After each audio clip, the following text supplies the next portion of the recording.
The Shadow over Innsmouth, by Howard Phillips Lovecraft. Chapter 1.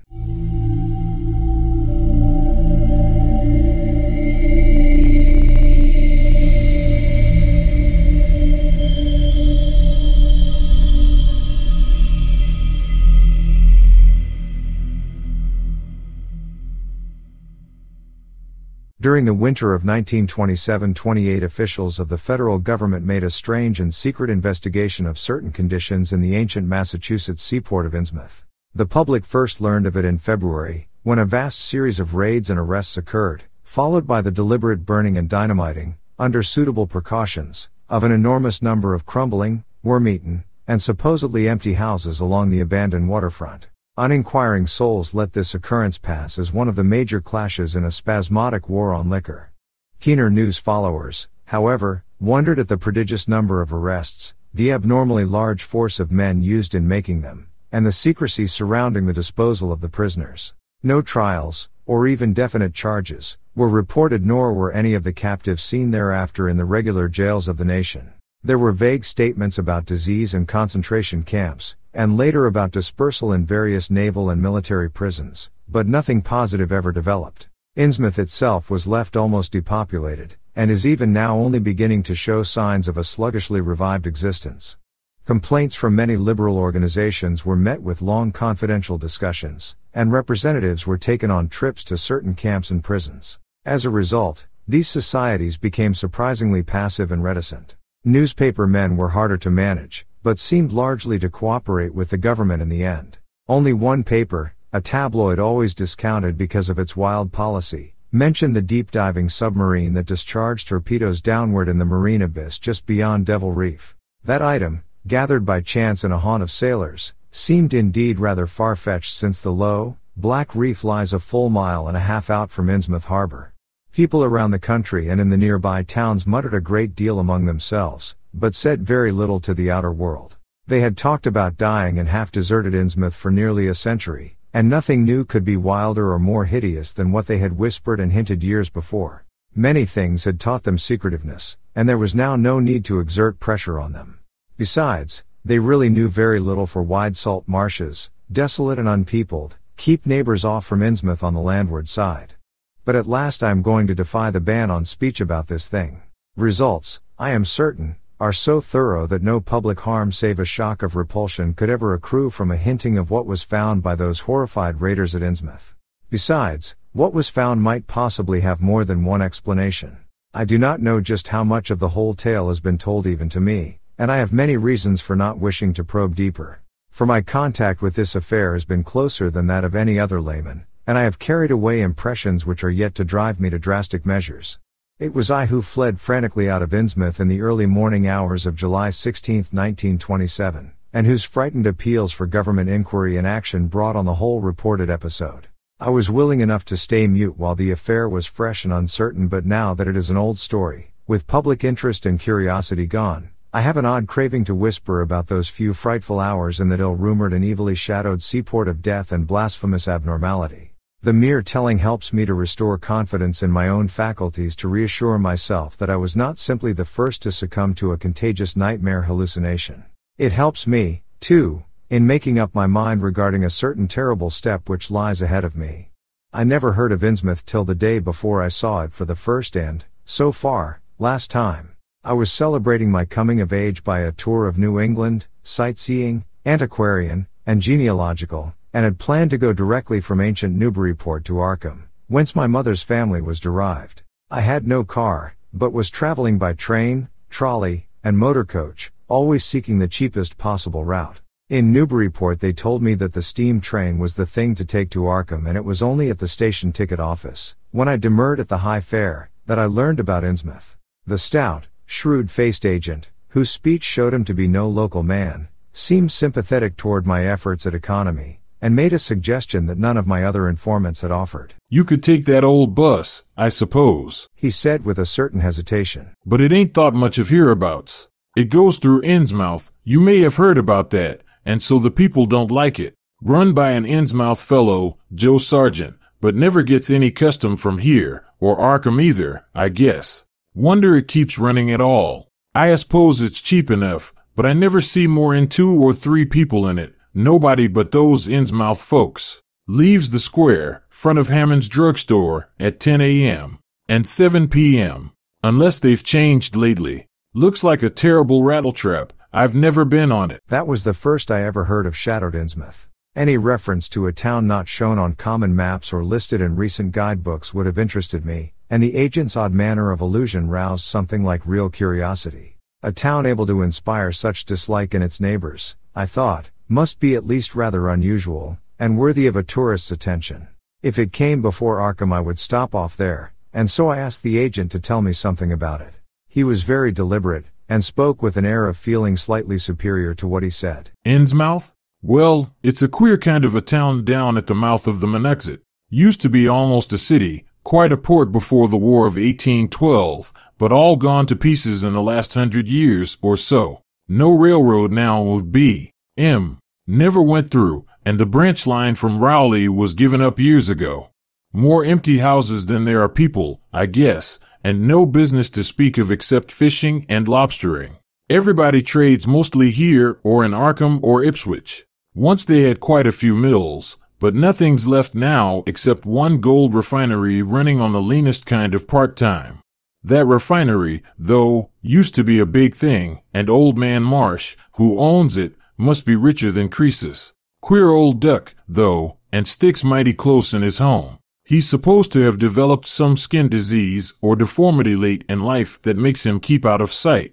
Grandson of Captain Obed Marsh, who founded the business. His mother seems to have been some kind of foreigner, they say a South Sea Islander, so everybody raised Cain when he married an Ipswich girl 50 years ago.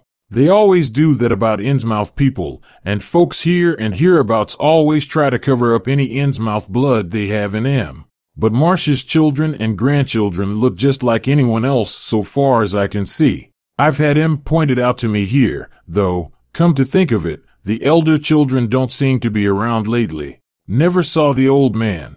And why is everybody so down on Innsmouth? Well, young fellow, you mustn't take too much stock in what people around here say. They're hard to get started, but once they do get started, they never let up.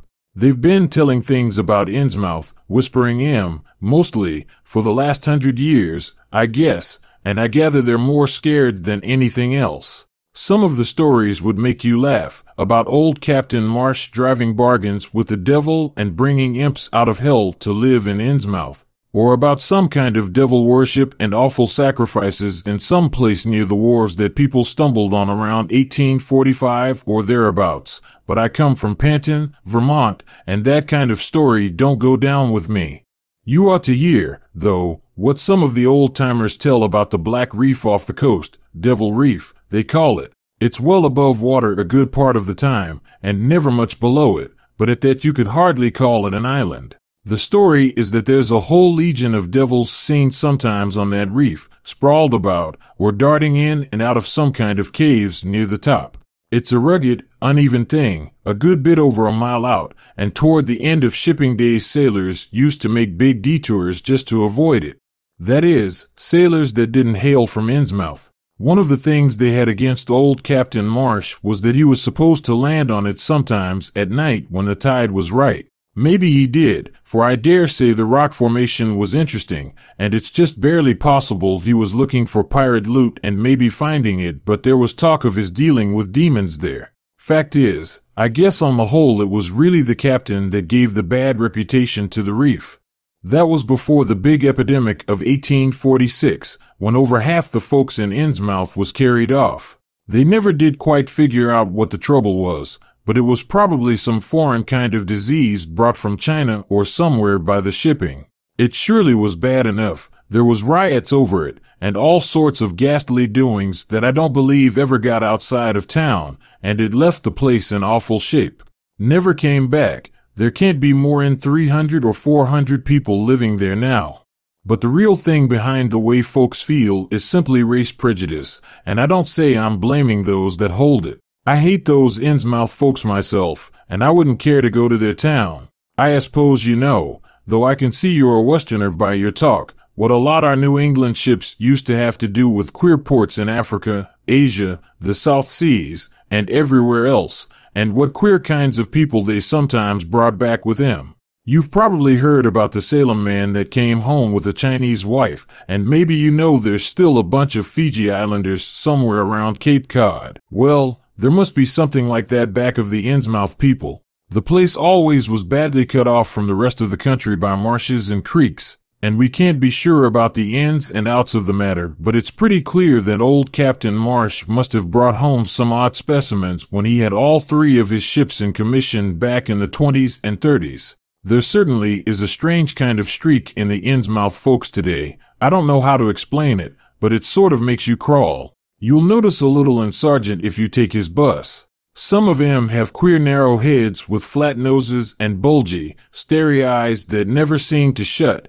and their skin ain't quite right, rough and scabby, and the sides of their necks are all shriveled or creased up. Get bald, too, very young. The older fellows look the worst. Fact is, I don't believe I've ever seen a very old chap of that kind. Guess they must die of looking in the glass. Animals hate him. They used to have lots of horse trouble before autos came in.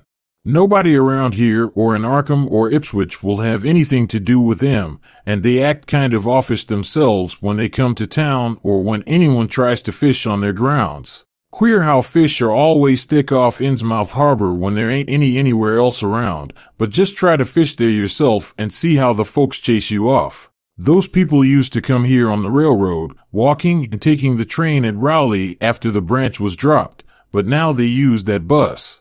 Yes, there's a hotel in Innsmouth called the Gilman House, but I don't believe it can amount to much. I wouldn't advise you to try it. Better stay over here and take the 10 o'clock bus tomorrow morning, then you can get an evening bus there for Arkham at 8 o'clock. There was a factory inspector who stopped at the Gilman a couple of years ago, and he had a lot of unpleasant hints about the place. Seems they get a queer crowd there, for this fellow heard voices in other rooms, though most of them was empty. That gave him the shivers. It was foreign talk, he thought, but he said the bad thing about it was the kind of voice that sometimes spoke. It sounded so unnatural, slopping-like, he said, that he didn't dare undress and go to sleep. Just waited up and lit out the first thing in the morning. The talk went on most all night.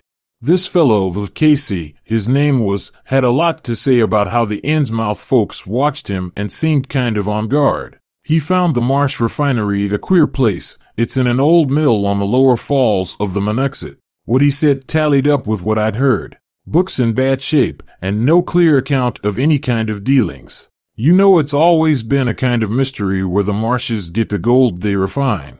They've never seemed to do much buying in that line, but years ago they shipped out an enormous lot of ingots. Used to be talk of a queer foreign kind of jewelry that the sailors and refinery men sometimes sold on the sly, or that was seen once or twice on some of the Marsh womenfolks. People allowed maybe old Captain Obed traded for it in some heathen port, especially since he was always ordering stacks of glass beads and trinkets such as seafaring men used to get for native trade. Others thought and still think he'd found an old pirate cache out on Devil Reef. But here's a funny thing. The old captain's been dead these 60 years, and there ain't been a good-sized ship out of the place since the Civil War, but just the same the Marshes still keep on buying a few of those native trade things, mostly glass and rubber gewgaws, they tell me. Maybe the Innsmouth folks like 'em to look at themselves. God knows they've gotten to be about as bad as South Sea cannibals and Guinea savages. That plague of 46 must have taken off the best blood in the place. Anyway, they're a doubtful lot now, and the Marshes and the other rich folks are as bad as any. As I told you, there probably ain't more than 400 people in the whole town in spite of all the streets they say there are. I guess they're what they call white trash down south, lawless and sly, and full of secret doings. They get a lot of fish and lobsters and do exporting by truck. Queer how the fish swarm right there and nowhere else. Nobody can ever keep track of these people, and state school officials and census men have a devil of a time. You can bet that prying strangers ain't welcome around Innsmouth. I've heard personally of more than one business or government man that's disappeared there, and there's loose talk of one who went crazy and is out at Danvers now. They must have fixed up some awful scare for that fellow.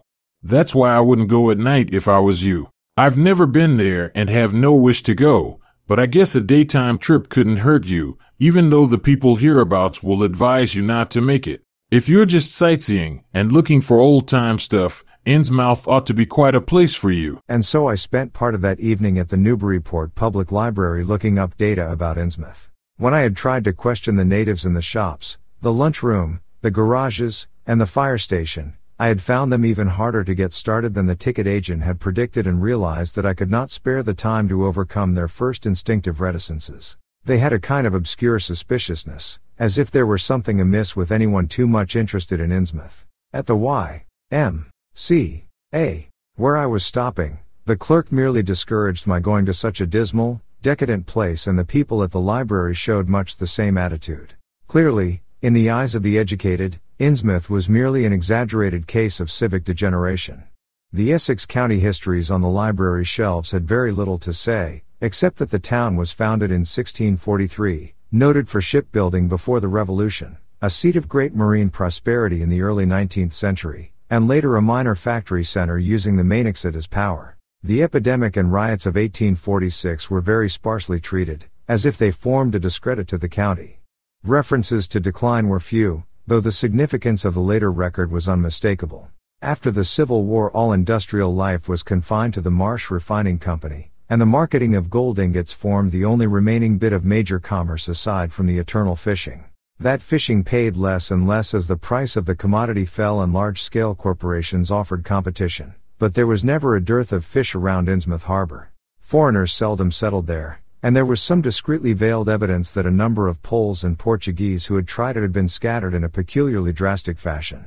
Most interesting of all was a glancing reference to the strange jewelry vaguely associated with Innsmouth. It had evidently impressed the whole countryside more than a little, for mention was made of specimens in the Museum of Miskatonic University at Arkham, and in the display room of the Newburyport Historical Society. The fragmentary descriptions of these things were bald and prosaic, but they hinted to me an undercurrent of persistent strangeness. Something about them seemed so odd and provocative that I could not put them out of my mind, and despite the relative lateness of the hour I resolved to see the local sample, said to be a large, queerly proportioned thing evidently meant for a tiara, if it could possibly be arranged. The librarian gave me a note of introduction to the curator of the society, a Miss Anna Tilton, who lived nearby, and after a brief explanation that ancient gentlewoman was kind enough to pilot me into the closed building, since the hour was not outrageously late. The collection was a notable one indeed, but in my present mood I had eyes for nothing but the bizarre object which glistened in a corner cupboard under the electric lights. It took no excessive sensitiveness to beauty to make me literally gasp at the strange, unearthly splendor of the alien, opulent fantasy that rested there on a purple velvet cushion. Even now I can hardly describe what I saw, though it was clearly enough a sort of tiara, as the description had said. It was tall in front, and with a very large and curiously irregular periphery, as if designed for a head of almost freakishly elliptical outline. The material seemed to be predominantly gold, though a weird lighter lustrousness hinted at some strange alloy with an equally beautiful and scarcely identifiable metal. Its condition was almost perfect, and one could have spent hours in studying the striking and puzzlingly untraditional designs, some simply geometrical, and some plainly marine, chased or molded in high relief on its surface with a craftsmanship of incredible skill and grace. The longer I looked, the more the thing fascinated me, and in this fascination there was a curiously disturbing element hardly to be classified or accounted for. At first I decided that it was the queer otherworldly quality of the art which made me uneasy. All other art objects I had ever seen either belonged to some known racial or national stream, or else were consciously modernistic defiances of every recognized stream. This tiara was neither. It clearly belonged to some settled technique of infinite maturity and perfection, yet that technique was utterly remote from any, Eastern or Western, ancient or modern, which I had ever heard of or seen exemplified. It was as if the workmanship were that of another planet. However, I soon saw that my uneasiness had a second and perhaps equally potent source residing in the pictorial and mathematical suggestions of the strange designs. The patterns all hinted of remote secrets and unimaginable abysses in time and space, and the monotonously aquatic nature of the reliefs became almost sinister. Among these reliefs were fabulous monsters of abhorrent grotesqueness and malignity, half ichthyaic and half batrachian in suggestion, which one could not dissociate from a certain haunting and uncomfortable sense of pseudo-memory, as if they called up some image from deep cells and tissues whose retentive functions are wholly primal and awesomely ancestral. At times I fancied that every contour of these blasphemous fish frogs was overflowing with the ultimate quintessence of unknown and inhuman evil. In odd contrast to the tiara's aspect was its brief and prosy history as related by Miss Tilton. It had been pawned for a ridiculous sum at a shop in State Street in 1873, by a drunken Innsmouth man shortly afterward killed in a brawl. The society had acquired it directly from the pawnbroker, at once giving it a display worthy of its quality. It was labeled as of probable East Indian or Indo-Chinese provenance, though the attribution was frankly tentative. Miss Tilton, comparing all possible hypotheses regarding its origin and its presence in New England, was inclined to believe that it formed part of some exotic pirate horde discovered by old Captain Obed Marsh.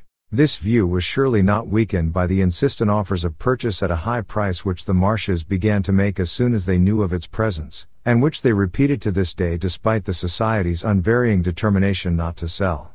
As the good lady showed me out of the building, she made it clear that the pirate theory of the Marsh fortune was a popular one among the intelligent people of the region. Her own attitude toward shadowed Innsmouth, which she had never seen, was one of disgust at a community slipping far down the cultural scale, and she assured me that the rumors of devil worship were partly justified by a peculiar secret cult which had gained force there and engulfed all the Orthodox churches. It was called, she said, the Esoteric Order of Dagon, and was undoubtedly a debased, quasi-pagan thing imported from the East a century before, at a time when the Innsmouth fisheries seemed to be going barren. Its persistence among a simple people was quite natural in view of the sudden and permanent return of abundantly fine fishing, and it soon came to be the greatest influence on the town, replacing Freemasonry altogether and taking up headquarters in the old Masonic Hall on New Church Green. All this, to the pious Miss Tilton, formed an excellent reason for shunning the ancient town of decay and desolation, but to me it was merely a fresh incentive. To my architectural and historical anticipations was now added an acute anthropological zeal, and I could scarcely sleep in my small room at the Y as the night wore away. Chapter 2.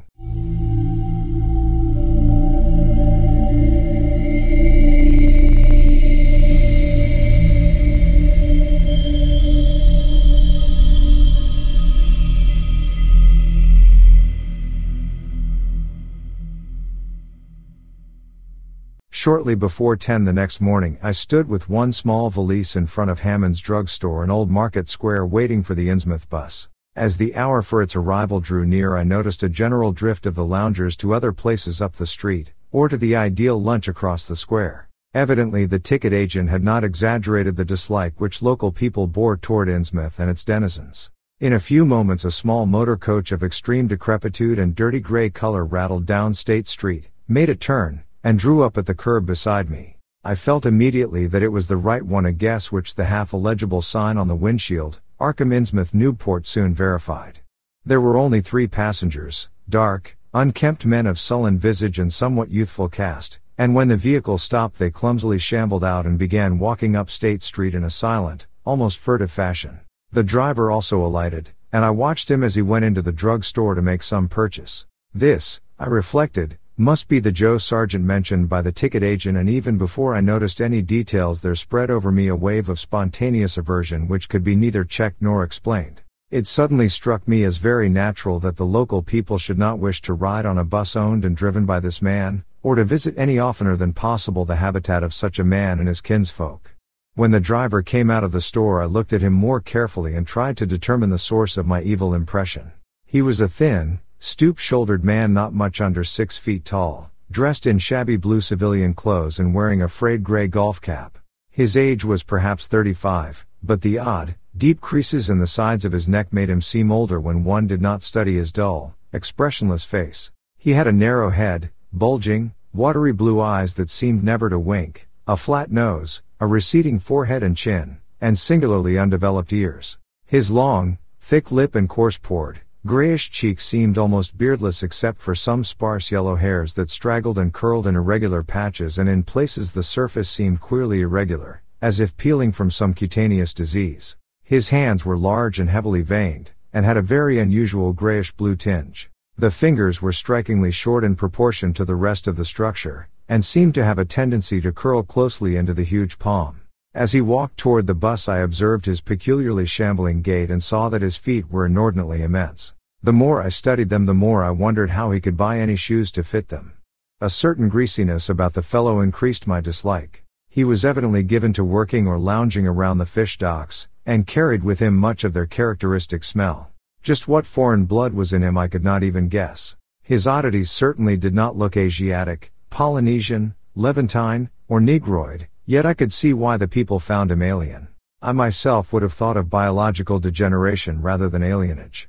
I was sorry when I saw that there would be no other passengers on the bus. Somehow I did not like the idea of riding alone with this driver.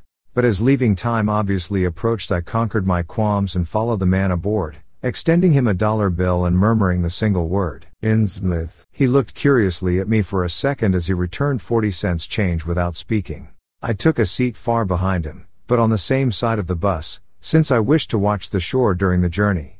At length the decrepit vehicle started with a jerk, and rattled noisily past the old brick buildings of State Street amidst a cloud of vapor from the exhaust. Glancing at the people on the sidewalks, I thought I detected in them a curious wish to avoid looking at the bus, or at least a wish to avoid seeming to look at it. Then we turned to the left into High Street, where the going was smoother, flying by stately old mansions of the early Republic and still older colonial farmhouses, passing the lower Green and Parker River, and finally emerging into a long, monotonous stretch of open shore country.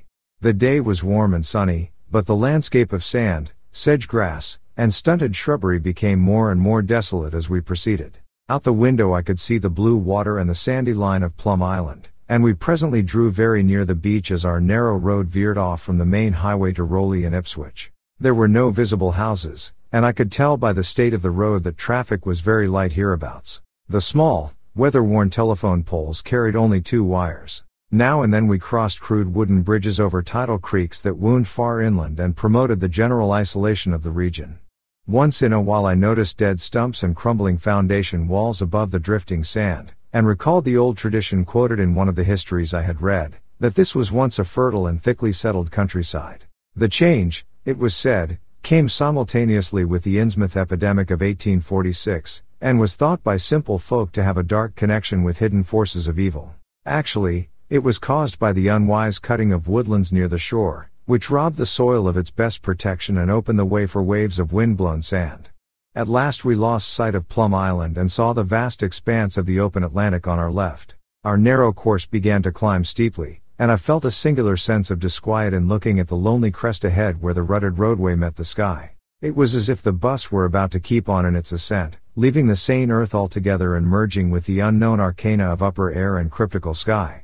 The smell of the sea took on ominous implications, and the silent driver's bent, rigid back and narrow head became more and more hateful.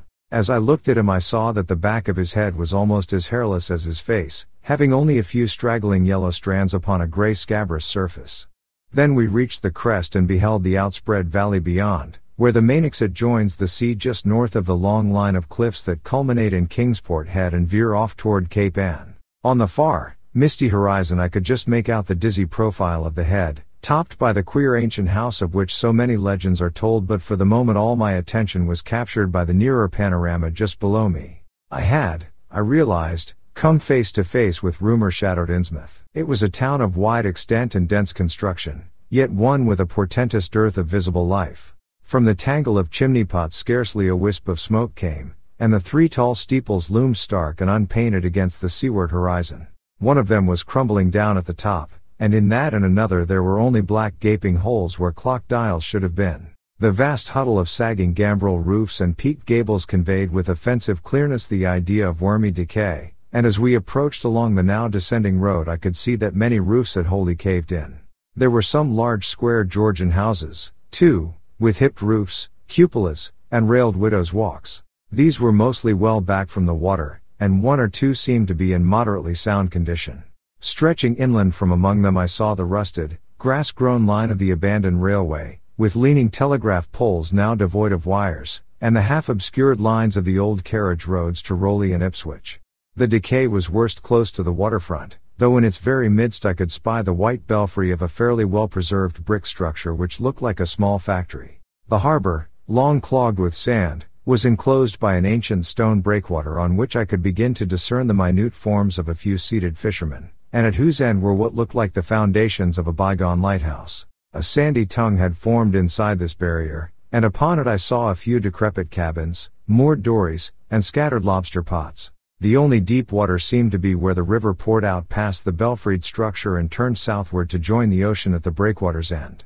Here and there the ruins of wharves jutted out from the shore to end in indeterminate rottenness, those farthest south seeming the most decayed. And far out at sea, despite a high tide, I glimpsed a long, black line scarcely rising above the water yet carrying a suggestion of odd latent malignancy. This, I knew, must be Devil Reef. As I looked, a subtle, curious sense of beckoning seemed superadded to the grim repulsion, and oddly enough, I found this overtone more disturbing than the primary impression.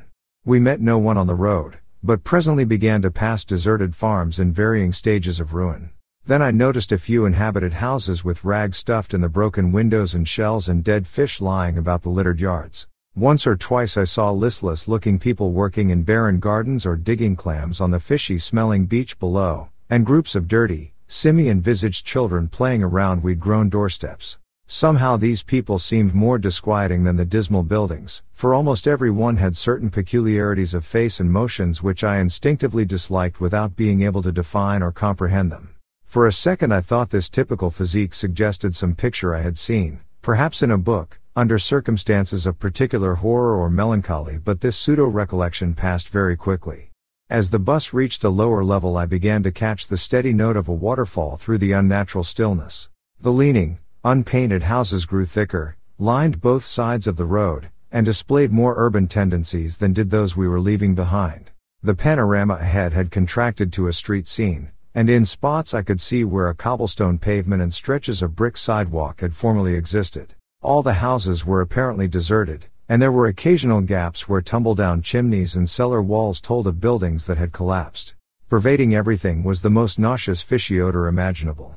Soon cross streets and junctions began to appear, those on the left leading to shoreward realms of unpaved squalor and decay, while those on the right showed vistas of departed grandeur. So far I had seen no people in the town, but there now came signs of a sparse habitation, curtained windows here and there, and an occasional battered motorcar at the curb.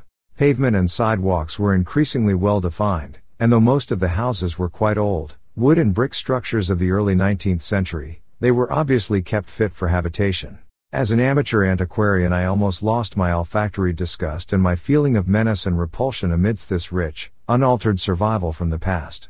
But I was not to reach my destination without one very strong impression of poignantly disagreeable quality. The bus had come to a sort of open concourse or radial point with churches on two sides and the bedraggled remains of a circular green in the center, and I was looking at a large pillared hall on the right-hand junction ahead. The structure's once white paint was now gray and peeling, and the black and gold sign on the pediment was so faded that I could only with difficulty make out the words Esoteric Order of Dagon. This, then, was the former Masonic hall now given over to a degraded cult. As I strained to decipher this inscription my notice was distracted by the raucous tones of a cracked bell across the street, and I quickly turned to look out the window on my side of the coach. The sound came from a squat towered stone church of manifestly later date than most of the houses, built in a clumsy Gothic fashion and having a disproportionately high basement with shuttered windows. Though the hands of its clock were missing on the side I glimpsed, I knew that those hoarse strokes were telling the hour of 11. Then suddenly all thoughts of time were blotted out by an onrushing image of sharp intensity and unaccountable horror which had seized me before I knew what it really was. The door of the church basement was open, revealing a rectangle of blackness inside. And as I looked, a certain object crossed or seemed to cross that dark rectangle, burning into my brain a momentary conception of nightmare which was all the more maddening because analysis could not show a single nightmarish quality in it. It was a living object, the first except the driver that I had seen since entering the compact part of the town, and had I been in a steadier mood I would have found nothing whatever of terror in it. Clearly, as I realized a moment later, it was the pastor clad in some peculiar vestments doubtless introduced since the Order of Dagon had modified the ritual of the local churches. The thing which had probably caught my first subconscious glance and supplied the touch of bizarre horror was the tall tiara he wore, an almost exact duplicate of the one Miss Tilton had shown me the previous evening. This, acting on my imagination, had supplied namelessly sinister qualities to the indeterminate face and robed, shambling form beneath it. There was not, I soon decided, any reason why I should have felt that shuddering touch of evil pseudo-memory. Was it not natural that a local mystery cult should adopt among its regimentals an unique type of headdress made familiar to the community in some strange way, perhaps as treasure trove? A very thin sprinkling of repellent-looking youngish people now became visible on the sidewalks, lone individuals, and silent knots of 2 or 3. The lower floors of the crumbling houses sometimes harbored small shops with dingy signs, and I noticed a parked truck or two as we rattled along. The sound of waterfalls became more and more distinct, and presently I saw a fairly deep river gorge ahead, spanned by a wide, iron-railed highway bridge beyond which a large square opened out. As we clanked over the bridge I looked out on both sides and observed some factory buildings on the edge of the grassy bluff or part way down. The water far below was very abundant, and I could see 2 vigorous sets of falls upstream on my right and at least 1 downstream on my left.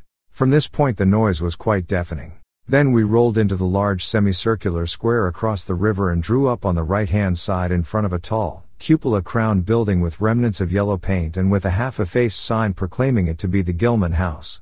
I was glad to get out of that bus, and at once proceeded to check my valise in the shabby hotel lobby. There was only one person in sight, an elderly man without what I had come to call the Innsmouth look, and I decided not to ask him any of the questions which bothered me, remembering that odd things had been noticed in this hotel. Instead, I strolled out on the square, from which the bus had already gone, and studied the scene minutely and appraisingly. One side of the cobblestoned open space was the straight line of the river, the other was a semicircle of slant-roofed brick buildings of about the 1800 period, from which several streets radiated away to the southeast, south, and southwest. Lamps were depressingly few and small, all low-powered incandescents, and I was glad that my plans called for departure before dark, even though I knew the moon would be bright. The buildings were all in fair condition, and included perhaps a dozen shops in current operation, of which one was a grocery of the First National chain, others a dismal restaurant, a drug store, and a wholesale fish dealer's office, and still another, at the eastern extremity of the square near the river, an office of the town's only industry, the Marsh Refining Company. There were perhaps 10 people visible, and 4 or 5 automobiles and motor trucks stood scattered about. I did not need to be told that this was the civic center of Innsmouth. Eastward I could catch blue glimpses of the harbor, against which rose the decaying remains of 3 once beautiful Georgian steeples. And toward the shore on the opposite bank of the river I saw the white belfry surmounting what I took to be the Marsh Refinery. For some reason or other I chose to make my first inquiries at the chain grocery, whose personnel was not likely to be native to Innsmouth. I found a solitary boy of about 17 in charge, and was pleased to note the brightness and affability which promised cheerful information. He seemed exceptionally eager to talk, and I soon gathered that he did not like the place, its fishy smell, or its furtive people. A word with any outsider was a relief to him. He hailed from Arkham, boarded with a family who came from Ipswich, and went back home whenever he got a moment off. His family did not like him to work in Innsmouth, but the chain had transferred him there and he did not wish to give up his job. There was, he said, no public library or chamber of commerce in Innsmouth, but I could probably find my way about. The street I had come down was Federal. West of that were the fine old residence streets, Broad Washington, Lafayette, and Adams, and east of it were the shoreward slums. It was in these slums, along Main Street, that I would find the old Georgian churches, but they were all long abandoned. It would be well not to make oneself too conspicuous in such neighborhoods, especially north of the river, since the people were sullen and hostile. Some strangers had even disappeared. Certain spots were almost forbidden territory, as he had learned at considerable cost. One must not, for example, linger much around the Marsh Refinery, or around any of the still-used churches, or around the pillared order of Doggone Hall at New Church Green. Those churches were very odd, all violently disavowed by their respective denominations elsewhere, and apparently using the queerest kind of ceremonials and clerical vestments. Their creeds were heterodox and mysterious, involving hints of certain marvelous transformations leading to bodily immortality, of a sort, on this earth. The youth's own pastor, Drive Wallace of Asbury M.E. Church in Arkham, had gravely urged him not to join any church in Innsmouth. As for the Innsmouth people, the youth hardly knew what to make of them. They were as furtive and seldom seen as animals that live in burrows, and one could hardly imagine how they passed the time apart from their desultory fishing. Perhaps, judging from the quantities of bootleg liquor they consumed, they lay for most of the daylight hours in an alcoholic stupor. They seemed sullenly banded together in some sort of fellowship and understanding, despising the world as if they had access to other and preferable spheres of entity. Their appearance, especially those staring, unwinking eyes which one never saw shut, was certainly shocking enough, and their voices were disgusting. It was awful to hear them chanting in their churches at night, and especially during their main festivals or revivals, which fell twice a year on April 30th and October 31st. They were very fond of the water, and swam a great deal in both river and harbor.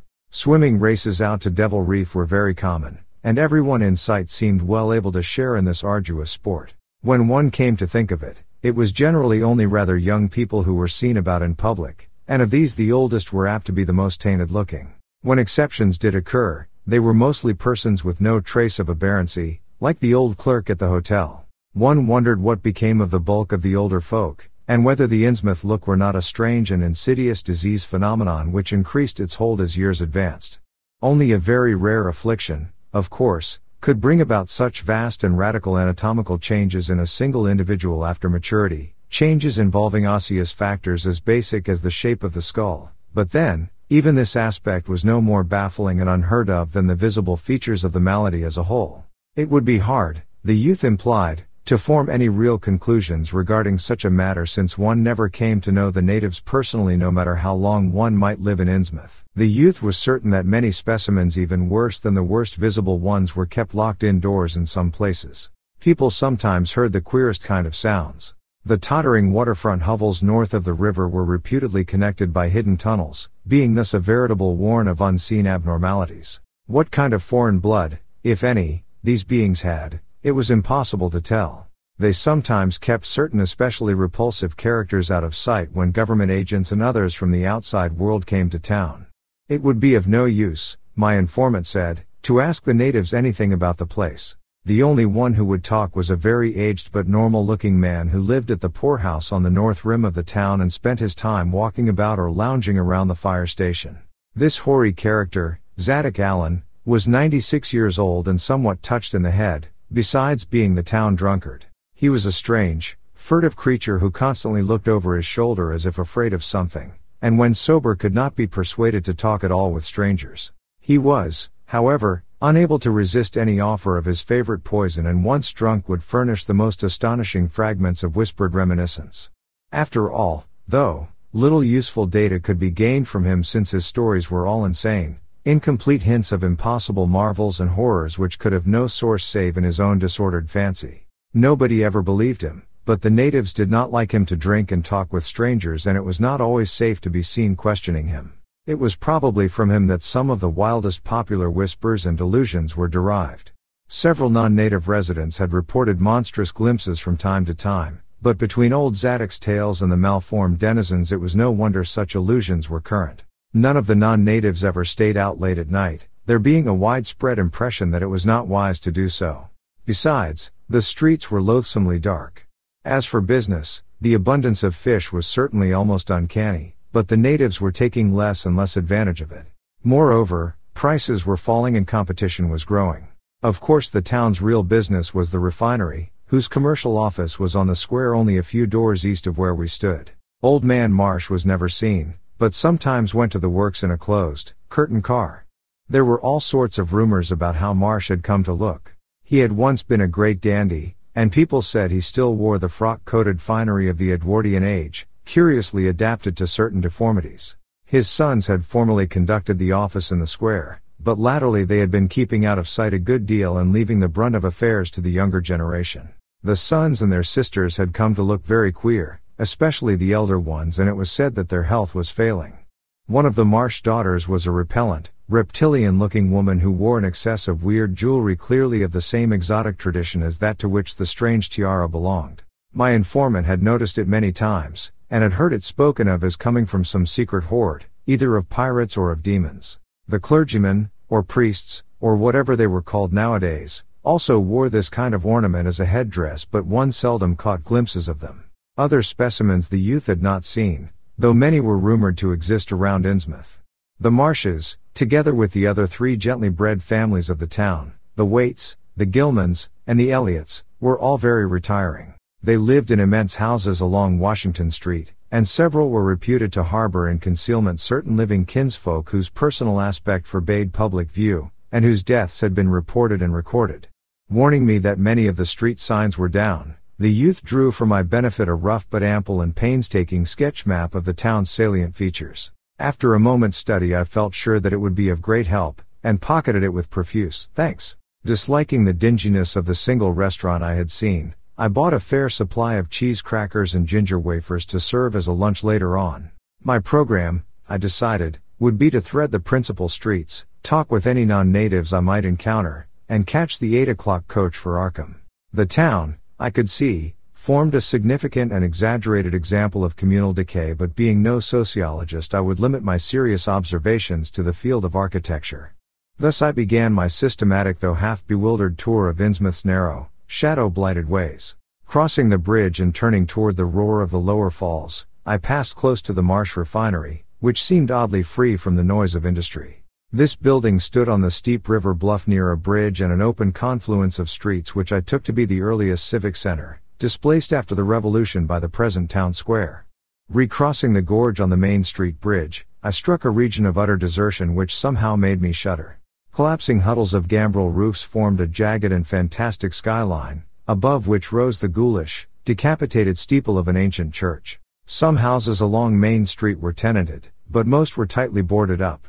Down unpaved side streets I saw the black, gaping windows of deserted hovels, many of which leaned at perilous and incredible angles through the sinking of part of the foundations. Those windows stared so spectrally that it took courage to turn eastward toward the waterfront. Certainly, the terror of a deserted house swells in geometrical rather than arithmetical progression as houses multiply to form a city of stark desolation.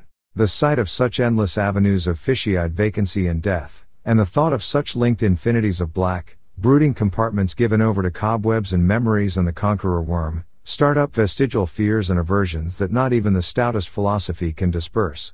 Fish Street was as deserted as Main, though it differed in having many brick and stone warehouses still in excellent shape.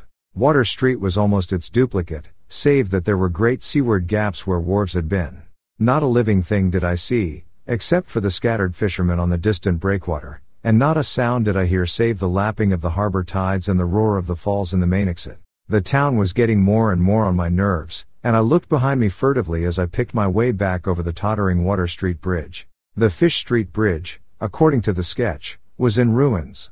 North of the river there were traces of squalid life, active fish packing houses in Water Street, smoking chimneys and patched roofs here and there, occasional sounds from indeterminate sources, and infrequent shambling forms in the dismal streets and unpaved lanes, but I seemed to find this even more oppressive than the southerly desertion. For one thing, the people were more hideous and abnormal than those near the center of the town, so that I was several times evilly reminded of something utterly fantastic which I could not quite place. Undoubtedly the alien strain in the Innsmouth folk was stronger here than farther inland, unless, indeed, the Innsmouth look were a disease rather than a blood strain, in which case this district might be held to harbor the more advanced cases. One detail that annoyed me was the distribution of the few faint sounds I heard. They ought naturally to have come wholly from the visibly inhabited houses, yet in reality were often strongest inside the most rigidly boarded up facades. There were creakings, scurryings, and hoarse doubtful noises, and I thought uncomfortably about the hidden tunnels suggested by the grocery boy. Suddenly I found myself wondering what the voices of those denizens would be like. I had heard no speech so far in this quarter, and was unaccountably anxious not to do so. Pausing only long enough to look at two fine but ruinous old churches at Main and Church Streets, I hastened out of that vile waterfront slum. My next logical goal was New Church Green, but somehow or other I could not bear to repass the church in whose basement I had glimpsed the inexplicably frightening form of that strangely diademed priest or pastor. Besides, the grocery youth had told me that the churches, as well as the Order of Doggone Hall, were not advisable neighborhoods for strangers. Accordingly I kept north along Main to Martin, then turning inland, crossing Federal Street safely north of the Green, and entering the decayed patrician neighborhood of northern Broad Washington, Lafayette, and Adams Streets. Though these stately old avenues were ill-surfaced and unkempt, their elm-shaded dignity had not entirely departed. Mansion after mansion claimed my gaze, most of them decrepit and boarded up amidst neglected grounds, but one or two in each street showing signs of occupancy. In Washington Street there was a row of 4 or 5 in excellent repair and with finely tended lawns and gardens. The most sumptuous of these, with wide terraced parterres extending back the whole way to Lafayette Street, I took to be the home of Old Man Marsh, the afflicted refinery owner.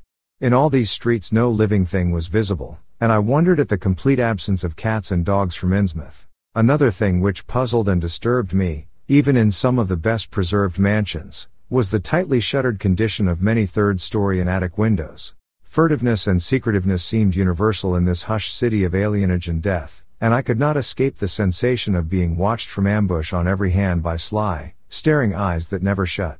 I shivered as the cracked stroke of 3 sounded from a belfry on my left. Too well did I recall the squat church from which those notes came. Following Washington Street toward the river, I now faced a new zone of former industry and commerce, noting the ruins of a factory ahead, and seeing others, with the traces of an old railway station and covered railway bridge beyond, up the gorge on my right.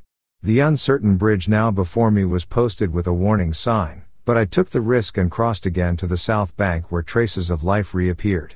Furtive, shambling creatures stared cryptically in my direction, and more normal faces eyed me coldly and curiously. Innsmouth was rapidly becoming intolerable, and I turned down Payne Street toward the square in the hope of getting some vehicle to take me to Arkham before the still distant starting time of that sinister bus. It was then that I saw the tumble-down fire station on my left, and noticed the red-faced, bushy-bearded, watery-eyed old man in nondescript rags who sat on a bench in front of it talking with a pair of unkempt but not abnormal-looking firemen.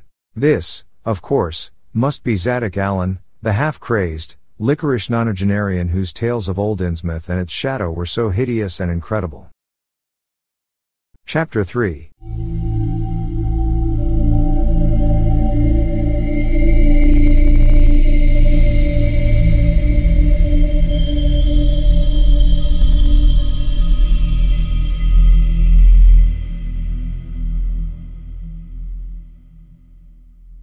It must have been some imp of the perverse, or some sardonic pull from dark, hidden sources, which made me change my plans as I did. I had long before resolved to limit my observations to architecture alone, and I was even then hurrying toward the square in an effort to get quick transportation out of this festering city of death and decay, but the sight of old Zadok Allen set up new currents in my mind and made me slacken my pace uncertainly. I had been assured that the old man could do nothing but hint at wild, disjointed, and incredible legends, and I had been warned that the natives made it unsafe to be seen talking to him, yet the thought of this aged witness to the town's decay, with memories going back to the early days of ships and factories, was a lure that no amount of reason could make me resist. After all, the strangest and maddest of myths are often merely symbols or allegories based upon truth, and old Zadok must have seen everything which went on around Innsmouth for the last 90 years. Curiosity flared up beyond sense and caution, and in my youthful egotism I fancied I might be able to sift a nucleus of real history from the confused, extravagant outpouring I would probably extract with the aid of raw whiskey. I knew that I could not accost him then and there, for the fireman would surely notice an object. Instead, I reflected, I would prepare by getting some bootleg liquor at a place where the grocery boy had told me it was plentiful. Then I would loaf near the fire station in apparent casualness, and fall in with old Zadok after he had started on one of his frequent rambles. The youth said that he was very restless, seldom sitting around the station for more than an hour or two at a time. A quart bottle of whiskey was easily, though not cheaply, obtained in the rear of a dingy variety store just off the square in Elliott Street. The dirty-looking fellow who waited on me had a touch of the staring Innsmouth look, but was quite civil in his way, being perhaps used to the custom of such convivial strangers, truckmen, gold buyers, and the like, as were occasionally in town. Re-entering the square I saw that luck was with me, for, shuffling out of Payne Street around the corner of the Gilman house, I glimpsed nothing less than the tall, lean, tattered form of old Zadok Allen himself. In accordance with my plan, I attracted his attention by brandishing my newly purchased bottle and soon realized that he had begun to shuffle wistfully after me as I turned into Waite Street on my way to the most deserted region I could think of. I was steering my course by the map the grocery boy had prepared, and was aiming for the wholly abandoned stretch of southern waterfront which I had previously visited. The only people in sight there had been the fishermen on the distant breakwater, and by going a few squares south I could get beyond the range of these, finding a pair of seats on some abandoned wharf and being free to question old Zadok unobserved for an indefinite time. Before I reached Main Street I could hear a faint and wheezy, "Hey, mister," behind me, and I presently allowed the old man to catch up and take copious pulls from the quart bottle. I began putting out feelers as we walked along to Water Street and turned southward amidst the omnipresent desolation and crazily tilted ruins, but found that the aged tongue did not loosen as quickly as I had expected. At length I saw a grass-grown opening toward the sea between crumbling brick walls, with the weedy length of an earth and masonry wharf projecting beyond. Piles of moss-covered stones near the water promised tolerable seats, and the scene was sheltered from all possible view by a ruined warehouse on the north. Here, I thought, was the ideal place for a long secret colloquy, so I guided my companion down the lane and picked out spots to sit in among the mossy stones. The air of death and desertion was ghoulish, and the smell of fish almost insufferable, but I was resolved to let nothing deter me. About 4 hours remained for conversation if I were to catch the 8 o'clock coach for Arkham, and I began to dole out more liquor to the ancient tippler meanwhile eating my own frugal lunch. In my donations I was careful not to overshoot the mark, for I did not wish Zadok's Venus garrulousness to pass into a stupor. After an hour his furtive taciturnity showed signs of disappearing, but much to my disappointment he still sidetracked my questions about Innsmouth and its shadow-haunted past. He would babble of current topics, revealing a wide acquaintance with newspapers and a great tendency to philosophize in a sententious village fashion. Toward the end of the second hour I feared my quart of whiskey would not be enough to produce results, and was wondering whether I had better leave old Zadok and go back for more. Just then, however, chance made the opening which my questions had been unable to make, and the wheezing ancient's rambling took a turn that caused me to lean forward and listen alertly. My back was toward the fishy-smelling sea, but he was facing it, and something or other had caused his wandering gaze to light on the low, distant line of Devil Reef, then showing plainly and almost fascinatingly above the waves. The sight seemed to displease him, for he began a series of weak curses which ended in a confidential whisper and a knowing leer. He bent toward me, took hold of my coat lapel, and hissed out some hints that could not be mistaken. Thar's where it all begun, that cursed place of all wickedness where the deep water starts. Gate o' hell, sheer drop down to a bottom no soundin' line can tech. Old Captain Obed done it, him that found 8 more and was good fair him in the South Sea Islands. Everybody was in a bad way them days. Trade fallin' off, mills losin' business, even the new ones, and the best of our menfolks kilt a privateerin' in the War of 1812 or lost with the Elizy brig and the Ranger Snow, both of M. Gilman Venters. Obed Marsh he had 3 ships afloat, Brigantine Colamy, Brig Hetty, and bark Shumatry Queen. He was the only one as kept on with the East Indian Pacific trade, though Esdras Martin's barkentine Malay Pride made a venter as late as 28. Never was nobody like Captain Obed, old limb o' Satan. Heh, I can mind him tellin' about furrin parts, and callin' all the folks stupid fair goin' to Christian meetin' and bearin' their burdens meek and lowly. Says they'd orter get better gods like some o' the folks in the Ingies, gods as ud bring good fishin' in return for their sacrifices, and ud really answer folks' prayers. Matt Elliott, his fust mate, talked a lot, too, only he was agin folks doin' any heathen things. Told about an island east of Otaheite where they was a lot o' stone ruins older 'n anybody knew anything about. Kinda like them on Ponape, in the Carolines, but with carvin's of faces that looked like the big statues on Easter Island. They was a little volcanic island near thar, too, where they was other ruins with different carvin's, ruins all wore away like they'd been under the sea onct, and with pictures of awful monsters all over 'em. Wall, sir, Matty says the natives around thar had all the fish they could catch, and sported bracelets and armlets and head rigs made of a queer kind o' gold and covered with pictures o' monsters jest like the ones carved over the ruins on the little island, sorter fish like frogs or frog-like fishes that was drawed in all kinds o' positions like they was human beings. Nobody could get 8 o' them where they got all the stuff, and all the other natives wondered how they managed to find fish in plenty even when the very next islands had lean pickin's. Matty got to wonderin' too, and so did Captain Obed. Obed he notices, besides, that lots of the handsome young folks ud drop 8 o' sight fair good from year to year, and that they want many old folks around. Also, he thinks some of the folks looks dern queer, even fair Kanakys. It took Obed to get the truth, ain't o' them heathen. I don't know how he done it, but he begun by trading fair the gold-like things they wore. ASTM where they come from, and EF they could get more, and finally wormed the story 8 the old chief, Wallachia, they called him. Nobody but Obed ud ever believed the old yeller devil, but the captain could read folks like they was books.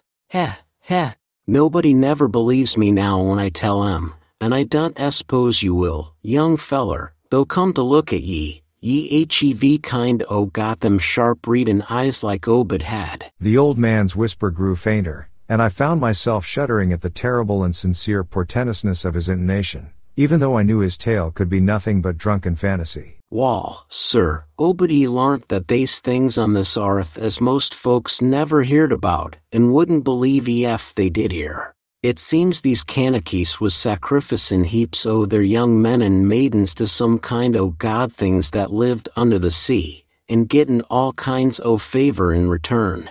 They met the things on the little islet with the queer ruins, and it seems them awful pictures o' frogfish monsters was supposed to be pictures o' these things. Meb they was the kind o' critters as got all the mermaid stories and sex started. They had all kinds o' cities on the sea bottom, and this island was heaved up from thar. Seems there was some of the things alive in the stone buildin's when the island come up sudden to the surface. That's how the Kanakys got wind they was down thar. Made sign talk as soon as they got over bein' scared, and pieced up a bargain afore long. Them things like human sacrifices. Had ages afore, but lost track o' the upper world arter a time. What they done to the victims it ain't fair me to say, and I guess Obed wa'n't none too sharp about a skin. But it was all right with the heathens, because they'd been havin' a hard time and was desperate about everything. They give a sartin number o' young folks to the sea things twict every year, may even Halloween, Reglars could be. Also give some o' the carved knickknacks they made. What the things agreed to give in return was plenty o' fish. They druv 'em in from all over the sea, and a few gold-like things now and then.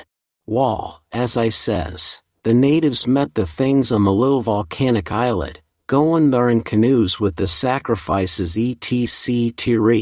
and bringin' back any of the gold-like jewels as was comin' to 'em. At fust the things didn't never go on to the main island, but arter a time they come to want to. Seems they hankered arter mix in with the folks, and havin' giant ceremonies on the big days, may even Halloween.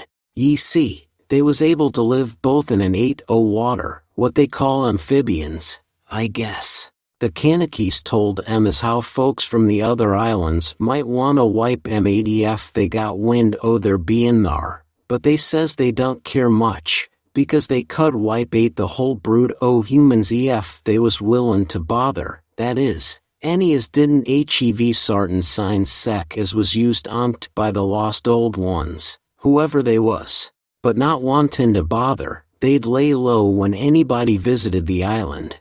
When it come to mattin' with them toad-lookin' fishes, the Kanakys kind o' balked, but finally they larnt something as put a new face on the matter. Seems that human folks has got a kind o' relation to sec water beasts, that everything alive come 8 the water onct, and only needs a little change to go back agin. Them things told the Kanakys that ef they mixed bloods there'd be children as ud look human at fust, but later turn more and more like the things, till finally they'd take to the water and jine the main lot o' things down thar. And this is the important part, young feller. Them as turned into fish things and went into the water wouldn't never die. Them things never died except they was killed violent.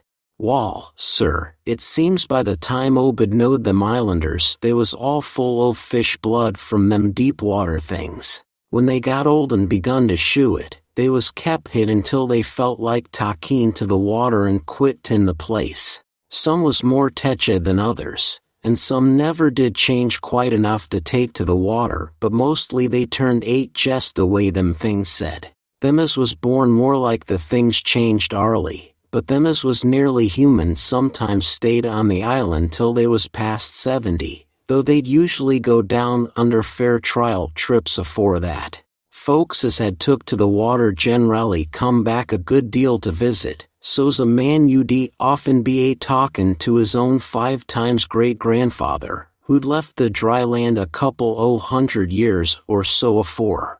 Everybody got the day o' dyin', except in canoe wars with the other islanders, or as sacrifices to the sea gods down below, or from snake bite or plague or sharp gallopin ailments or somethin' afore they could take to the water, but simply looked for rad to a kind o' change that wa'n't a bit horrible arter a while. They thought what they'd got was well with all they'd had to give up, and I guess Obed kind o' come to think the same hisself when he'd chewed over old Wallachia story a bit. Wallachia, though, was one of the few as hadn't got none of the fish blood, being of a royal line that intermarried with royal lines on other islands. Wallachia he shoot Obed a lot o' rites and incantations as had to do with the sea things, and let him see some o' the folks in the village as had changed a lot from human shape.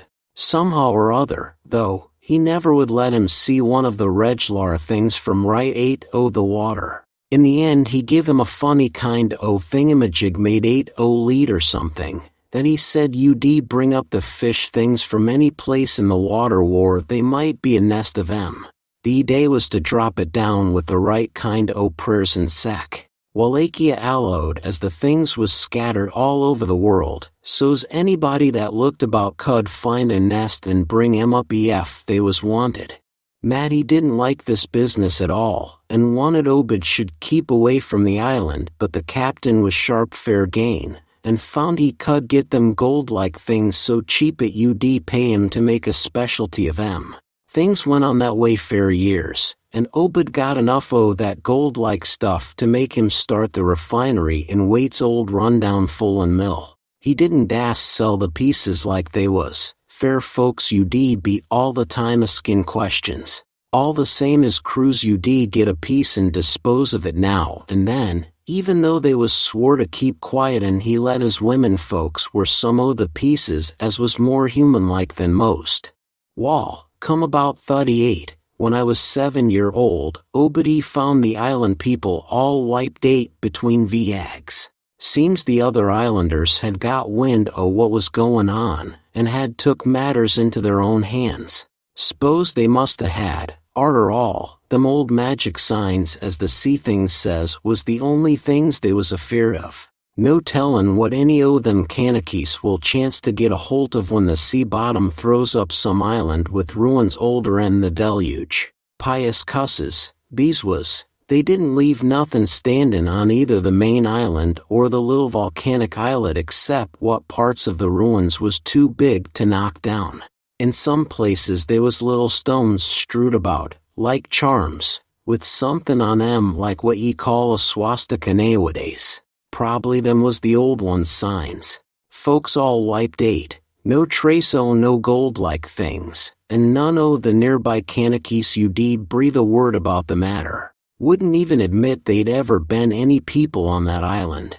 That naturally hit Obed pretty hard, seein' as his normal trade was doin' very poor. It hit the whole of Innsmouth, too, because in seafarin' days what profited the master of a ship generally profited the crew proportionate. Most o' the folks around the town took the hard times kind o' sheep-like and resigned, but they was in bad shape because the fishin' was pet and the mills wa'n't doin' none too well.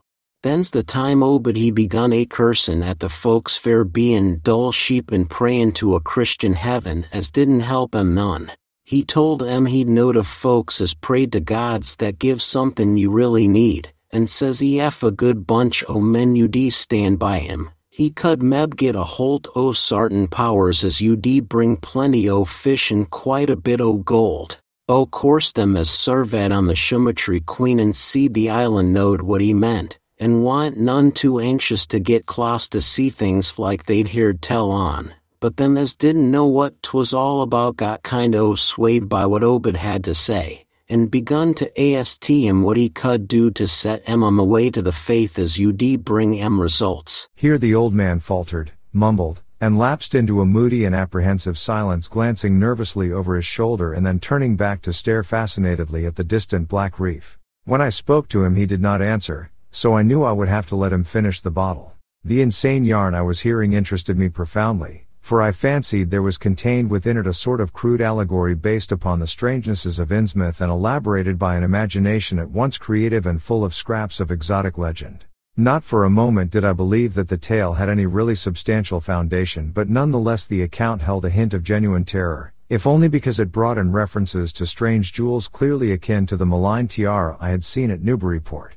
Perhaps the ornaments had, after all, come from some strange island, and possibly the wild stories were lies of the bygone Obed himself rather than of this antique toper. I handed Zadok the bottle, and he drained it to the last drop. It was curious how he could stand so much whiskey, for not even a trace of thickness had come into his high, wheezy voice. He licked the nose of the bottle and slipped it into his pocket, then beginning to nod and whisper softly to himself. I bent close to catch any articulate words he might utter, and thought I saw a sardonic smile behind the stained, bushy whiskers. Yes, he was really forming words, and I could grasp a fair proportion of them. Poor Matty Alous was egging it, tried to line up the folks on his side, and had long talks with the preachers.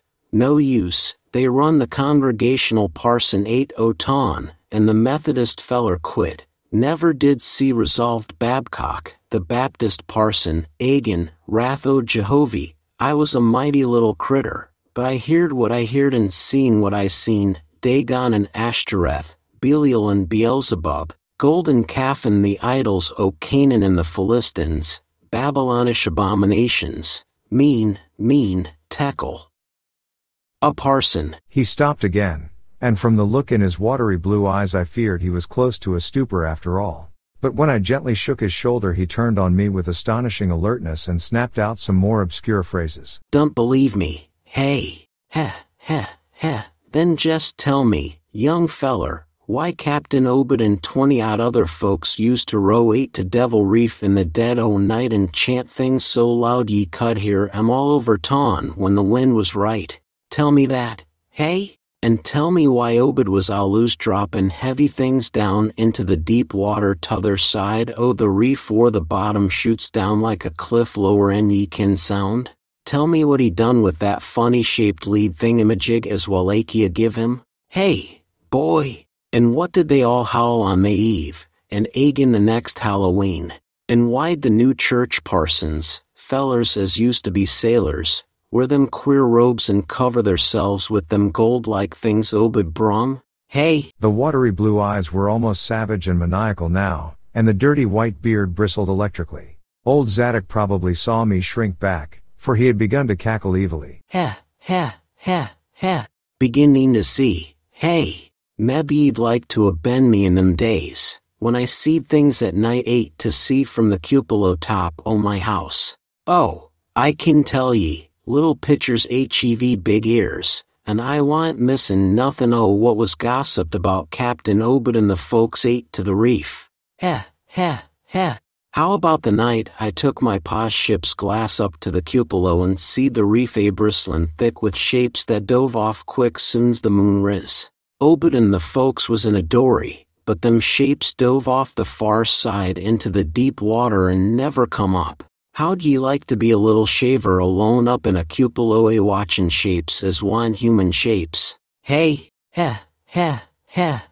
The old man was getting hysterical, and I began to shiver with a nameless alarm. He laid a gnarled claw on my shoulder, and it seemed to me that its shaking was not altogether that of mirth. S'pose one night ye seed somethin' heavy heaved off in Obed's dory beyond the reef, and then warn next day a young feller was missin' from home? Hey, did anybody ever see hide or hair o' Hiram Gilman agin?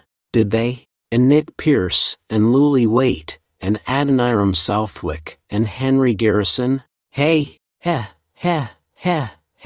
Shapes talkin' sign language with their hands, them as had real hands.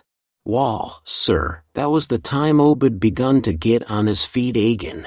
Folks see his 3 darters wearing gold-like things as nobody'd never see on Emma afore, and smoke started comin' o' the refinery chimbley. Other folks were prosperin', too. Fish begun to swarm into the harbor fit to kill, and heaven knows what sized cargoes we begun to ship to New Bryport, Arkham, and Boston. 'Twas then Obed got the Old Branch Railroad put through. Some Kingsport fishermen heard about the catch and come up in sloops, but they was all lost. Nobody never see 'em again. And just then our folks organized the Esoteric Order o' Dagon, and bought Masonic Hall off in Calvary Commandery for it. Heh. Matt Elliott was a Mason and agin the sellin', but he dropped 8-0 sight just then. Remember, I ain't sayin' Obed was set on heaven things just like they was on that Kanakee Isle. I don't think he aimed at fuss to do no mixin', nor raise no young guns to take to the water and turn into fishes with eternal life. He wanted them gold things, and was willin' to pay heavy, and I guess the others was satisfied fair a while. Come in 46 the town done some lookin' and thinkin' fair itself. Too many folks missin'. Too much wild preachin' at meetin' of a Sunday, too much talk about that reef. I guess I done a bit by tellin' Selectman Mowry what I see from the cupola. They was a party one night as follered Obed's crowd to the reef, and I heard shots betwixt the dories. Next day Obed and 32 others was in jail, with everybody wonderin' jest what was afoot and jest what charge agin could be got to holt. God, if anybody'd looked ahead.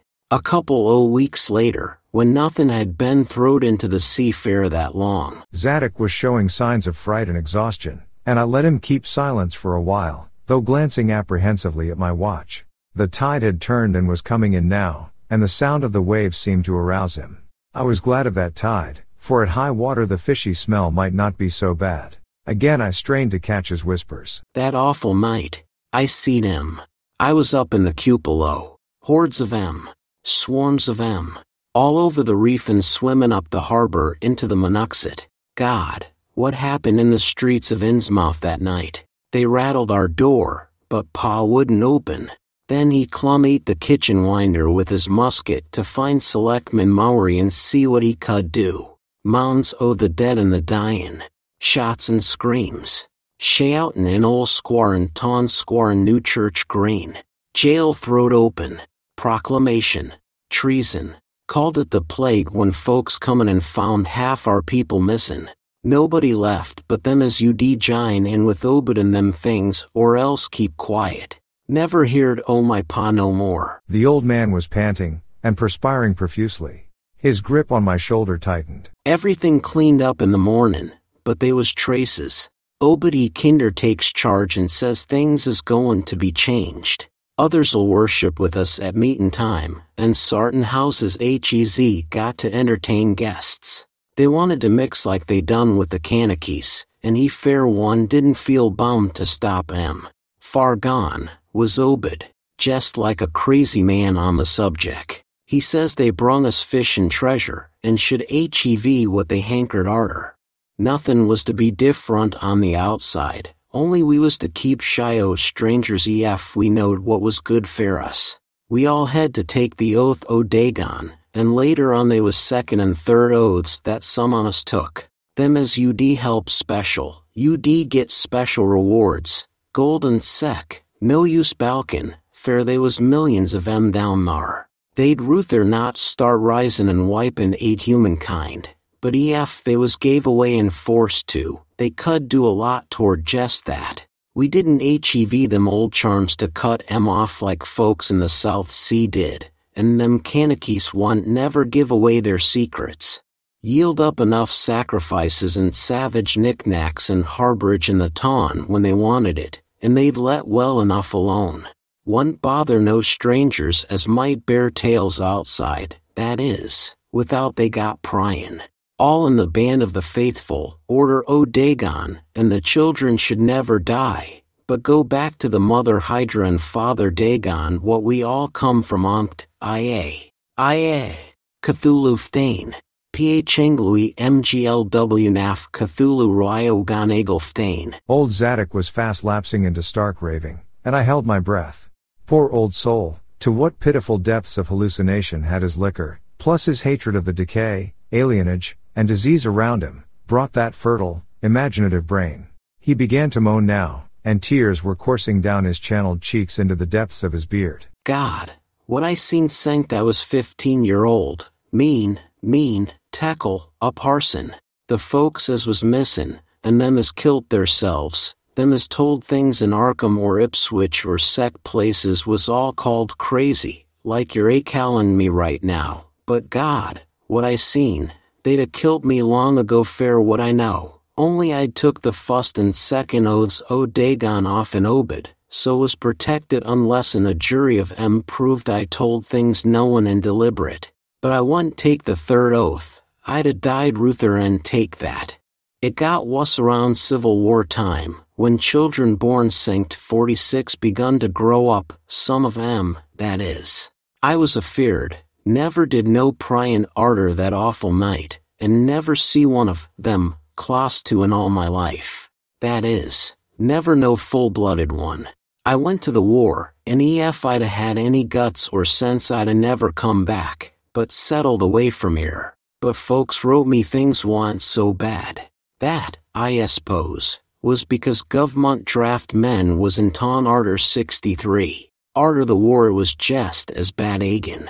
People begun to fall off, mills and shops shet down, shippin' stopped and the harbor choked up, railroad give up, but they never stopped swimmin' in and ate o' the river from that cursed reef o' Satan, and more attic winders got boarded up, and more noises was heard in houses as wa'n't esposed to hev nobody in 'em.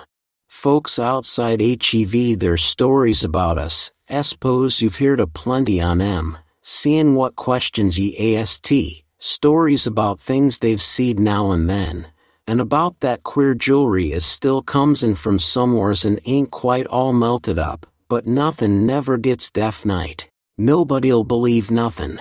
They call them gold-like things pirate loot, and aleo the Innsmouth folks hez furrin blood or is distempered or somethin'.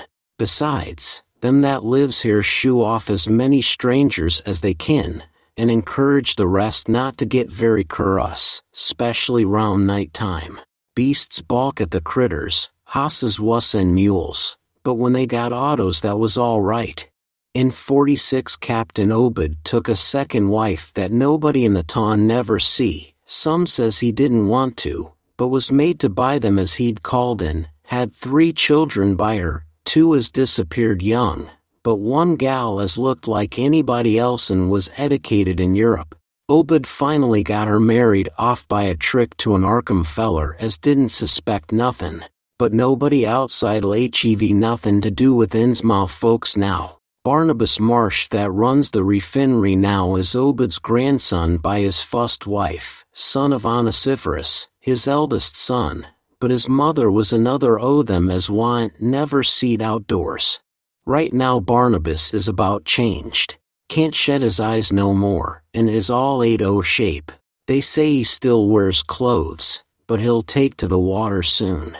Meb he's tried it already. They do sometimes go down fair little spells afore they go fair good.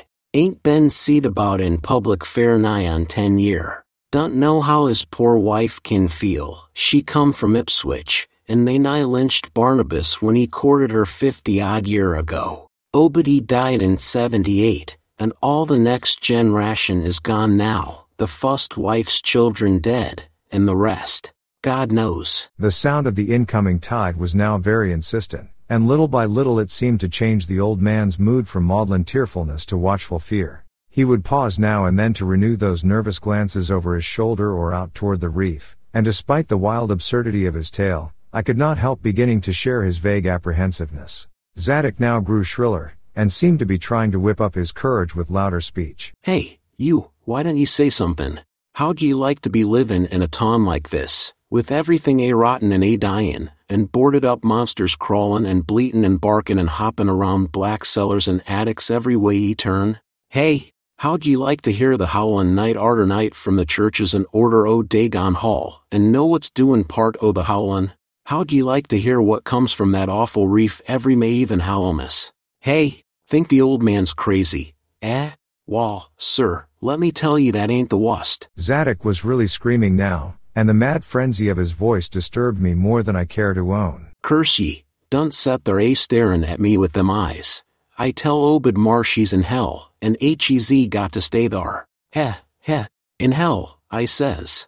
Can't get me, I hain't done nothin' nor told nobody nothin'. Oh, you, young feller, wall, even ef I hain't told nobody nothin' yet, I'm goin' to now. You jest set still and listen to me, boy, this is what I ain't never told nobody. I says I didn't do no pryin' arter that night, but I found things ain't jest the same. You wanna know what the real horror is, hey? Wall, it's this, it ain't what them fish devils Hez done, but what they're goin' to do. They're bringin' things up where they come from into the ton, been doin' it fair years, and slackenin' up lately. Them houses north o' the river betwixt Water and Main Streets is full of them devils and what they brung, and when they get ready. I say, when they get ready. Ever hear tell of a Shoggoth? Hey, d'ye hear me? I tell ye I know what them things be. I seen 'em one night when. EYAHHHH. The hideous suddenness and inhuman frightfulness of the old man's shriek almost made me faint. His eyes, looking past me toward the malodorous sea, were positively starting from his head while his face was a mask of fear worthy of Greek tragedy. His bony claw dug monstrously into my shoulder, and he made no motion as I turned my head to look at whatever he had glimpsed. There was nothing that I could see. Only the incoming tide, with perhaps one set of ripples more local than the long-flung line of breakers. But now Zadok was shaking me, and I turned back to watch the melting of that fear-frozen face into a chaos of twitching eyelids and mumbling gums. Presently his voice came back, albeit as a trembling whisper. Get here. They seen us, get fair your life. Don't wait fair nothin', they know now, run fair it, quick, this ton. Another heavy wave dashed against the loosening masonry of the bygone wharf, and changed the mad ancient's whisper to another inhuman and blood-curdling scream. Yeah. Before I could recover my scattered wits he had relaxed his clutch on my shoulder and dashed wildly inland toward the street, reeling northward around the ruined warehouse wall. I glanced back at the sea, but there was nothing there, and when I reached Water Street and looked along it toward the north there was no remaining trace of Zadok Allen. Chapter 4.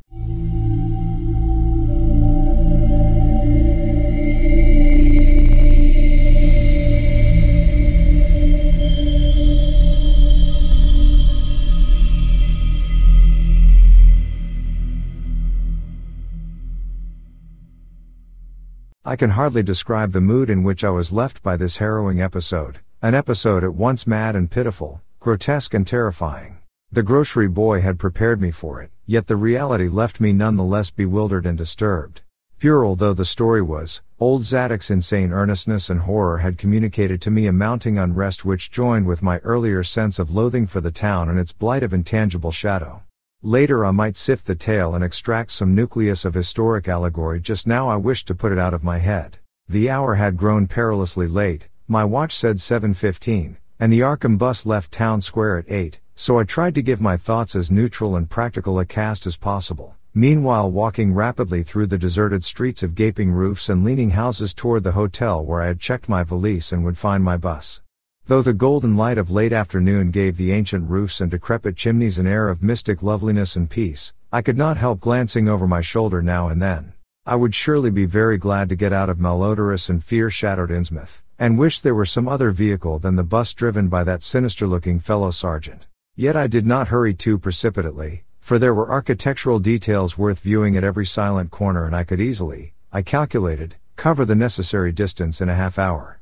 Studying the grocery youth's map and seeking a route I had not traversed before, I chose Marsh Street instead of State for my approach to Town Square. Near the corner of Fall Street I began to see scattered groups of furtive whisperers, and when I finally reached the square I saw that almost all the loiterers were congregated around the door of the Gilman house. It seemed as if many bulging, watery, unwinking eyes looked oddly at me as I claimed my valise in the lobby, and I hoped that none of these unpleasant creatures would be my fellow passengers on the coach.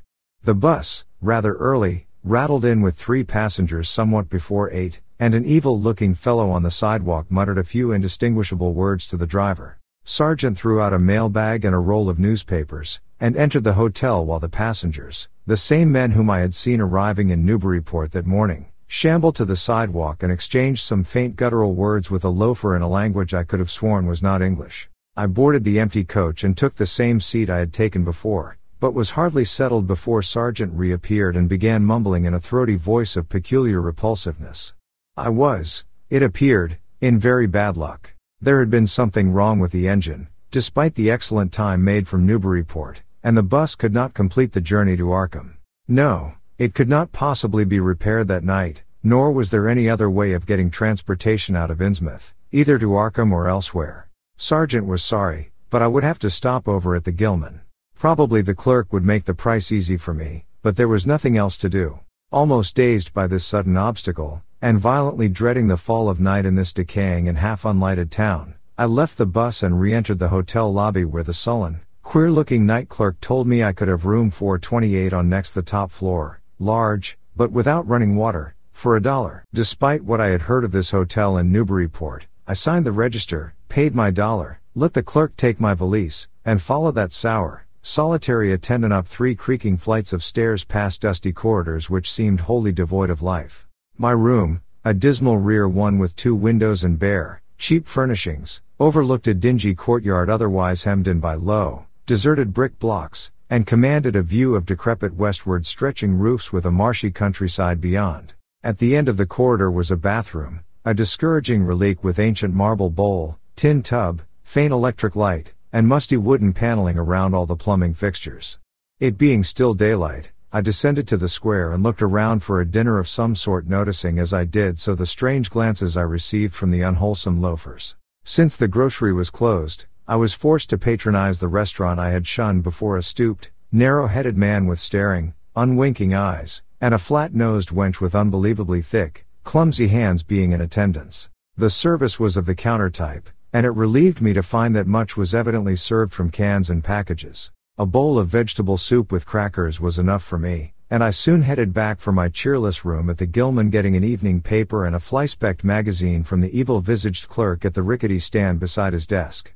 As twilight deepened, I turned on the one feeble electric bulb over the cheap, iron-framed bed, and tried as best I could to continue the reading I had begun.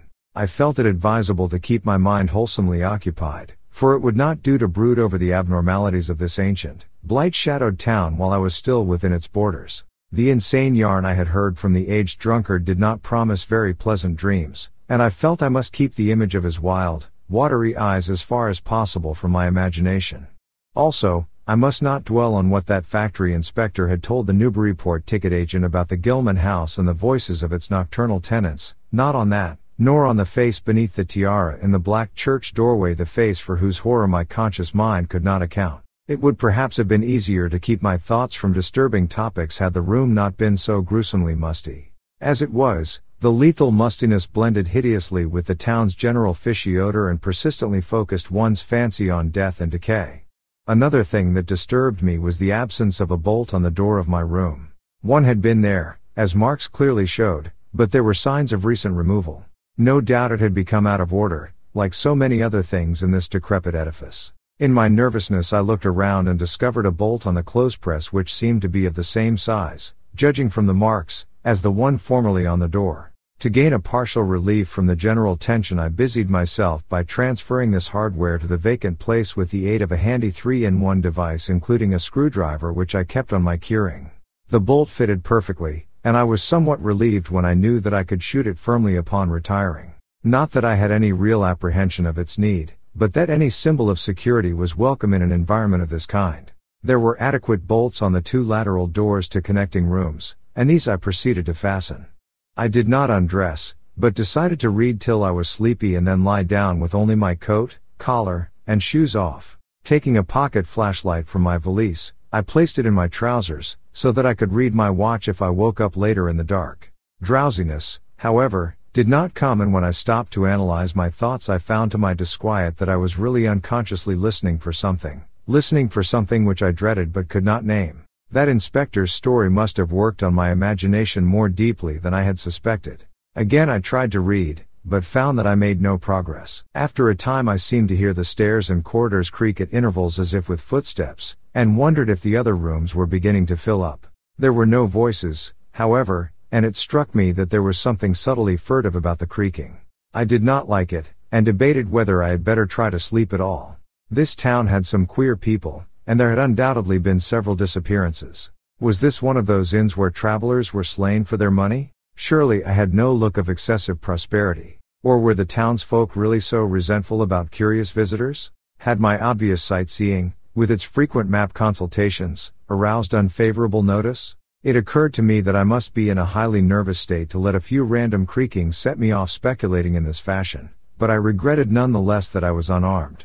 At length, feeling a fatigue which had nothing of drowsiness in it, I bolted the newly outfitted hall door, turned off the light, and threw myself down on the hard, uneven bed, coat, collar, shoes, and all. In the darkness every faint noise of the night seemed magnified, and a flood of doubly unpleasant thoughts swept over me. I was sorry I had put out the light, yet was too tired to rise and turn it on again.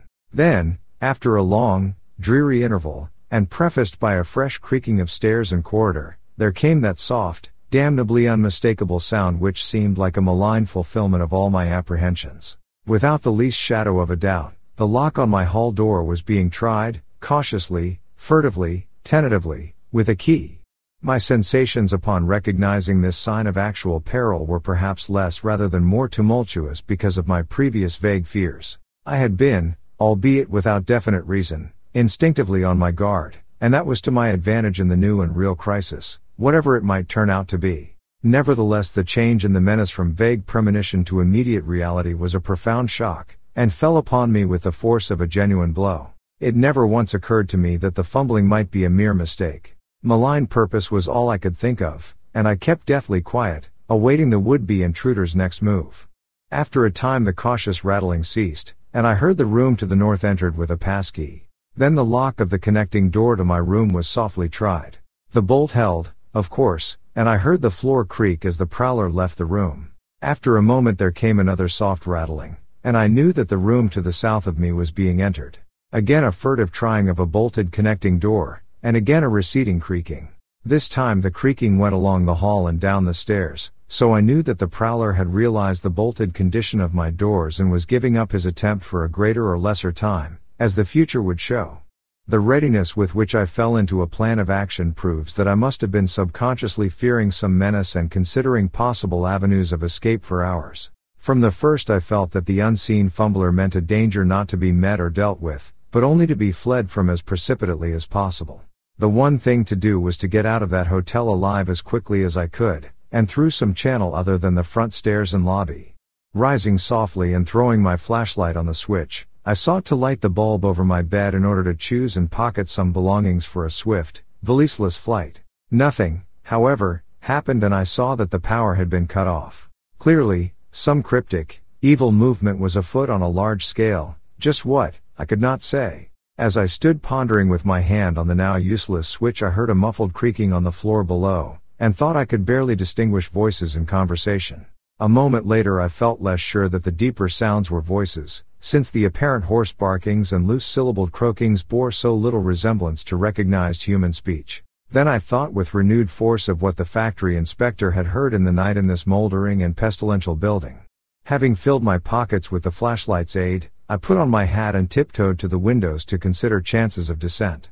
Despite the state's safety regulations, there was no fire escape on this side of the hotel, and I saw that my windows commanded only a sheer 3-story drop to the cobbled courtyard. On the right and left, however, some ancient brick business blocks abutted on the hotel, their slant roofs coming up to a reasonable jumping distance from my 4th-story level. To reach either of these lines of buildings I would have to be in a room 2 doors from my own, in one case on the north and in the other case on the south, and my mind instantly set to work calculating what chances I had of making the transfer. I could not, I decided, risk an emergence into the corridor where my footsteps would surely be heard, and where the difficulties of entering the desired room would be insuperable.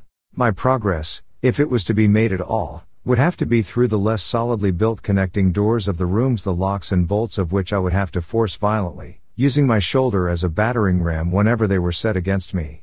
This, I thought, would be possible owing to the rickety nature of the house and its fixtures, but I realized I could not do it noiselessly. I would have to count on sheer speed, and the chance of getting to a window before any hostile forces became coordinated enough to open the right door toward me with a passkey.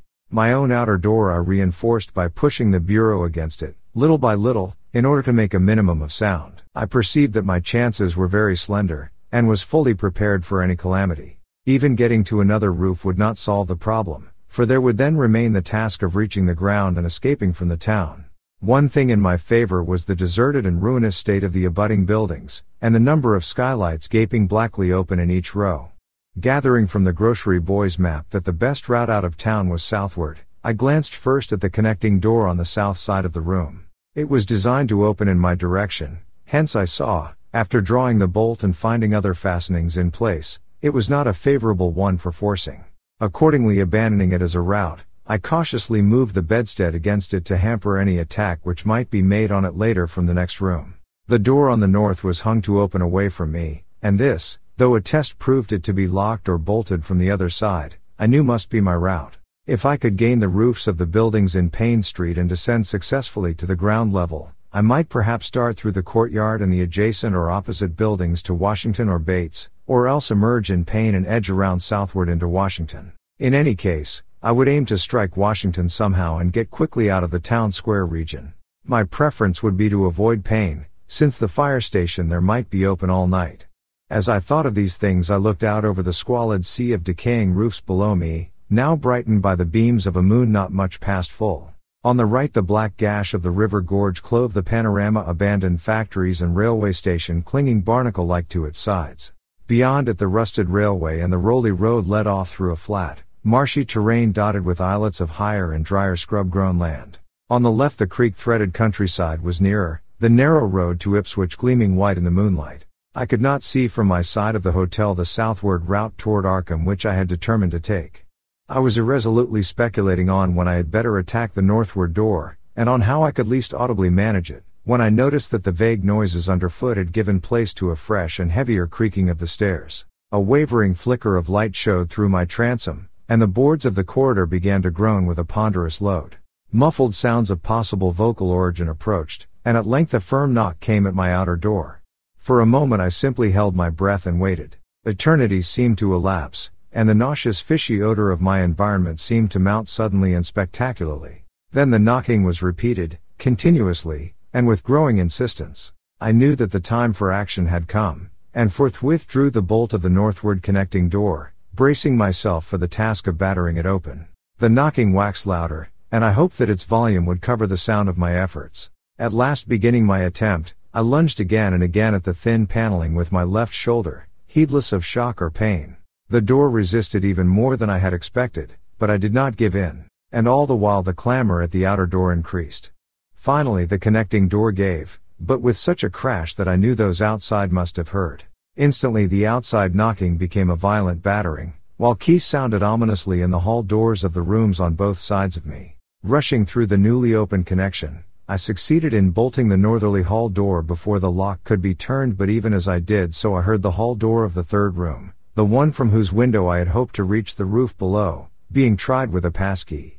For an instant I felt absolute despair, since my trapping in a chamber with no window egress seemed complete. A wave of almost abnormal horror swept over me, and invested with a terrible but unexplainable singularity the flashlight glimpsed dust prints made by the intruder who had lately tried my door from this room.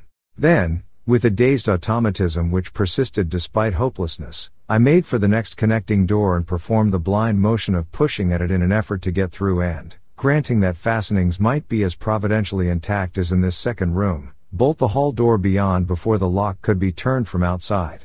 Sheer fortunate chance gave me my reprieve, for the connecting door before me was not only unlocked but actually ajar. In a second I was through, and had my right knee and shoulder against a hall door which was visibly opening inward. My pressure took the opener off guard, for the thing shut as I pushed, so that I could slip the well-conditioned bolt as I had done with the other door. As I gained this respite I heard the battering at the two other doors abate, while a confused clatter came from the connecting door I had shielded with the bedstead. Evidently the bulk of my assailants had entered the southerly room and were massing in a lateral attack. But at the same moment a passkey sounded in the next door to the north, and I knew that a nearer peril was at hand. The northward connecting door was wide open, but there was no time to think about checking the already turning lock in the hall. All I could do was to shut and bolt the open connecting door, as well as its mate on the opposite side, pushing a bedstead against the one and a bureau against the other, and moving a washstand in front of the hall door. I saw, trust to such makeshift barriers to shield me till I could get out the window and on the roof of the Payne Street block. But even in this acute moment my chief horror was something apart from the immediate weakness of my defenses. I was shuddering because not one of my pursuers, despite some hideous pantings, gruntings, and subdued barkings at odd intervals, was uttering an unmuffled or intelligible vocal sound. As I moved the furniture and rushed toward the windows I heard a frightful scurrying along the corridor toward the room north of me, and perceived that the southward battering had ceased. Plainly, most of my opponents were about to concentrate against the feeble connecting door which they knew must open directly on me. Outside, the moon played on the ridgepole of the block below, and I saw that the jump would be desperately hazardous because of the steep surface on which I must land. Surveying the conditions, I chose the more southerly of the two windows as my avenue of escape, planning to land on the inner slope of the roof and make for the nearest skylight. Once inside one of the decrepit brick structures I would have to reckon with pursuit, but I hoped to descend and dodge in and out of yawning doorways along the shadowed courtyard, eventually getting to Washington Street and slipping out of town toward the south. The clatter at the northerly connecting door was now terrific, and I saw that the weak paneling was beginning to splinter. Obviously, the besiegers had brought some ponderous object into play as a battering ram. The bedstead, however, still held firm so that I had at least a faint chance of making good my escape. As I opened the window I noticed that it was flanked by heavy velour draperies suspended from a pole by brass rings, and also that there was a large projecting catch for the shutters on the exterior. Seeing a possible means of avoiding the dangerous jump, I yanked at the hangings and brought them down, pole and all, then quickly hooking two of the rings in the shutter catch and flinging the drapery outside.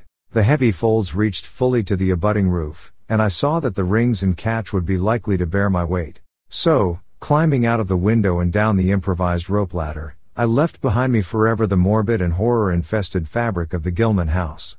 I landed safely on the loose slates of the steep roof, and succeeded in gaining the gaping black skylight without a slip. Glancing up at the window I had left, I observed it was still dark, though far across the crumbling chimneys to the north I could see lights ominously blazing in the Order of Doggone Hall, the Baptist Church, and the Congregational Church which I recalled so shiveringly. There had seemed to be no one in the courtyard below, and I hoped there would be a chance to get away before the spreading of a general alarm. Flashing my pocket lamp into the skylight, I saw that there were no steps down. The distance was slight, however, so I clambered over the brink and dropped, striking a dusty floor littered with crumbling boxes and barrels. The place was ghoulish looking, but I was past minding such impressions and made at once for the staircase revealed by my flashlight, after a hasty glance at my watch, which showed the hour to be 2 a.m. The steps creaked, but seemed tolerably sound, and I raced down past a barn-like second story to the ground floor. The desolation was complete, and only echoes answered my footfalls. At length I reached the lower hall, at one end of which I saw a faint luminous rectangle marking the ruined Payne Street doorway. Heading the other way, I found the back door also open and darted out and down 5 stone steps to the grass-grown cobblestones of the courtyard. The moonbeams did not reach down here, but I could just see my way about without using the flashlight. Some of the windows on the Gilman house side were faintly glowing, and I thought I heard confused sounds within. Walking softly over to the Washington Street side I perceived several open doorways, and chose the nearest as my route out.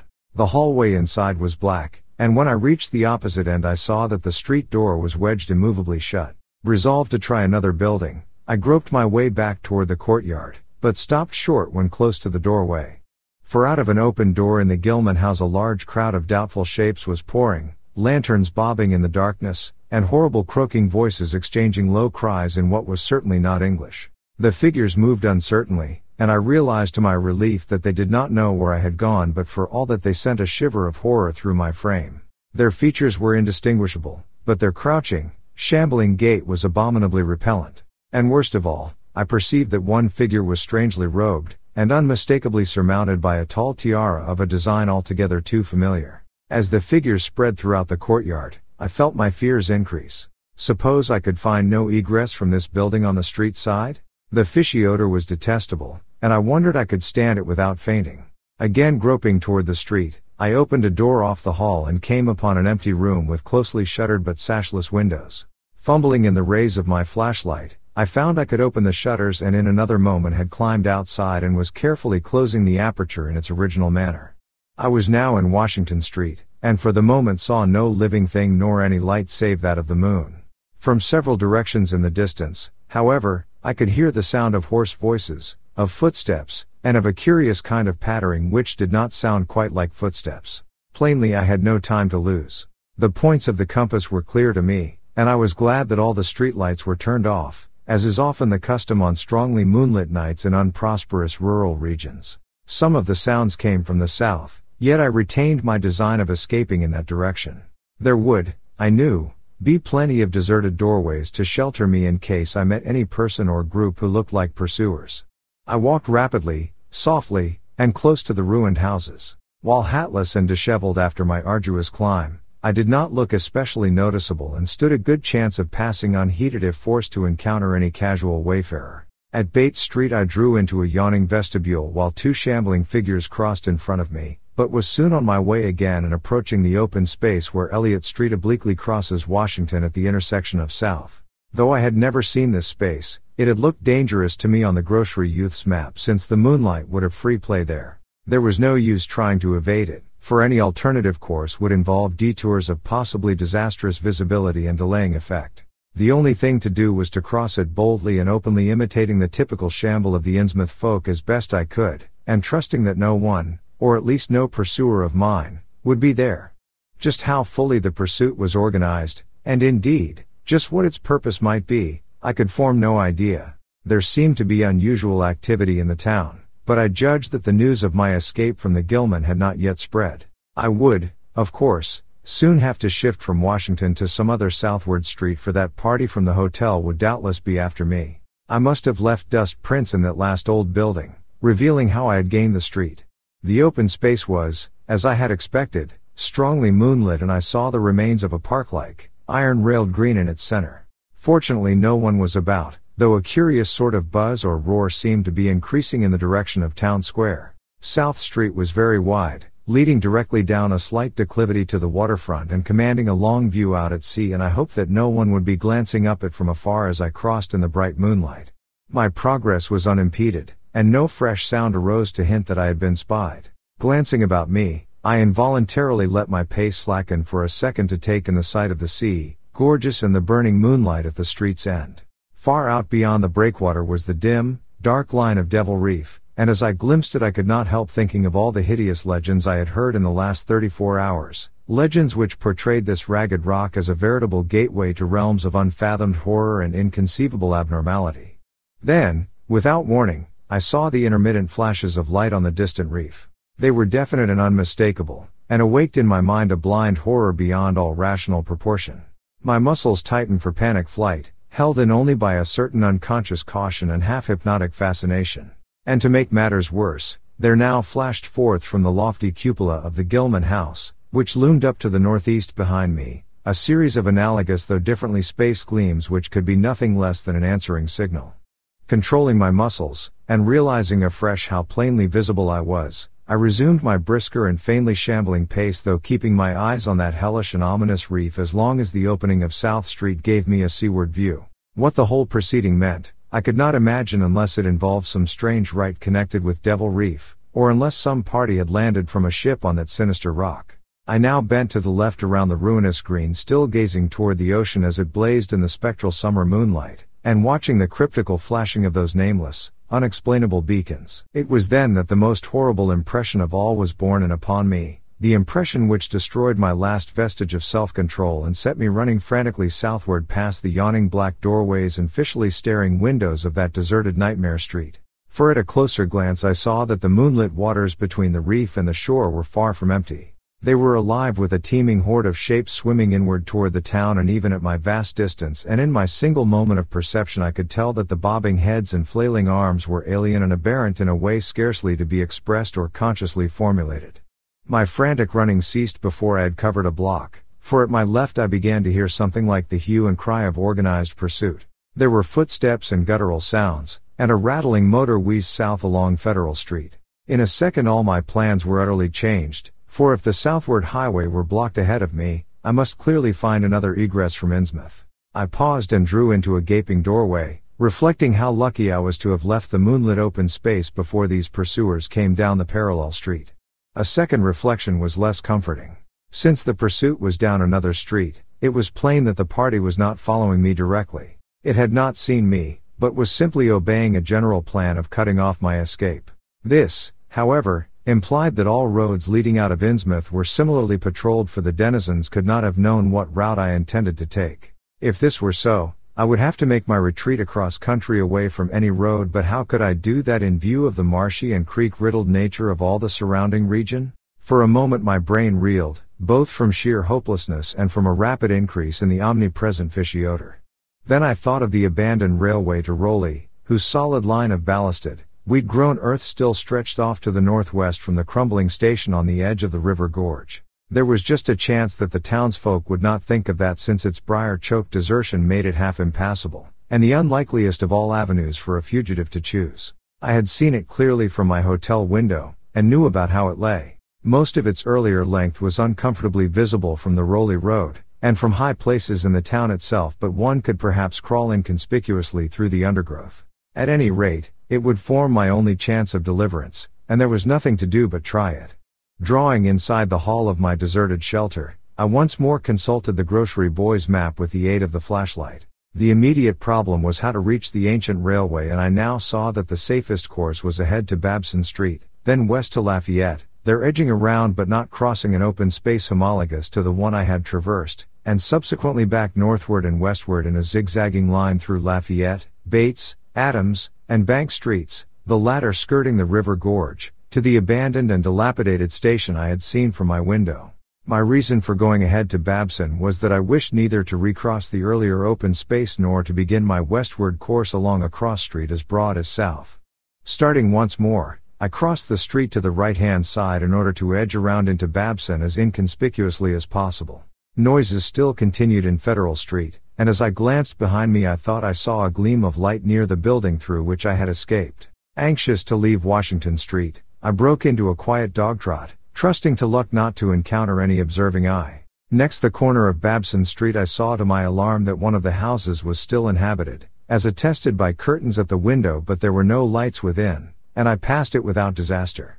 In Babson Street, which crossed Federal and might thus reveal me to the searchers, I clung as closely as possible to the sagging, uneven buildings, twice pausing in a doorway as the noises behind me momentarily increased. The open space ahead shone wide and desolate under the moon, but my route would not force me to cross it. During my second pause I began to detect a fresh distribution of the vague sounds, and upon looking cautiously out from cover beheld a motorcar darting across the open space, bound outward along Elliott Street, which there intersects both Babson and Lafayette.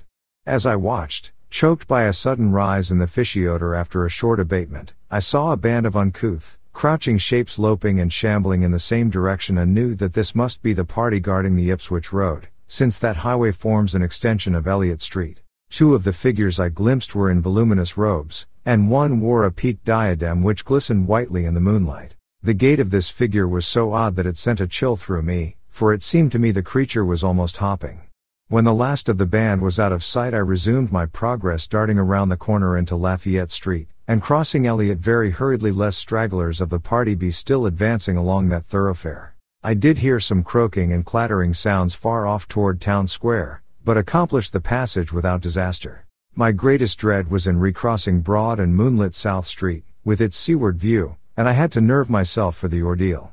Someone might easily be looking, and possible Elliott Street stragglers could not fail to glimpse me from either of 2 points. At the last moment I decided I had better slacken my trot and make the crossing as before in the shambling gait of an average Innsmouth native. When the view of the water again opened out, this time on my right, I was half determined not to look at it at all. I could not, however, resist but cast a sidelong glance as I carefully and imitatively shambled toward the protecting shadows ahead. There was no ship visible, as I had half expected there would be. Instead, the first thing which caught my eye was a small rowboat pulling in toward the abandoned wharves and laden with some bulky, tarpaulin-covered object. Its rowers, though distantly and indistinctly seen, were of an especially repellent aspect.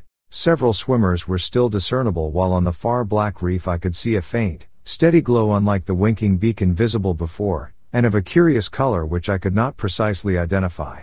Above the slant roofs ahead and to the right there loomed the tall cupola of the Gilman house, but it was completely dark. The fishy odor, dispelled for a moment by some merciful breeze, now closed in again with maddening intensity.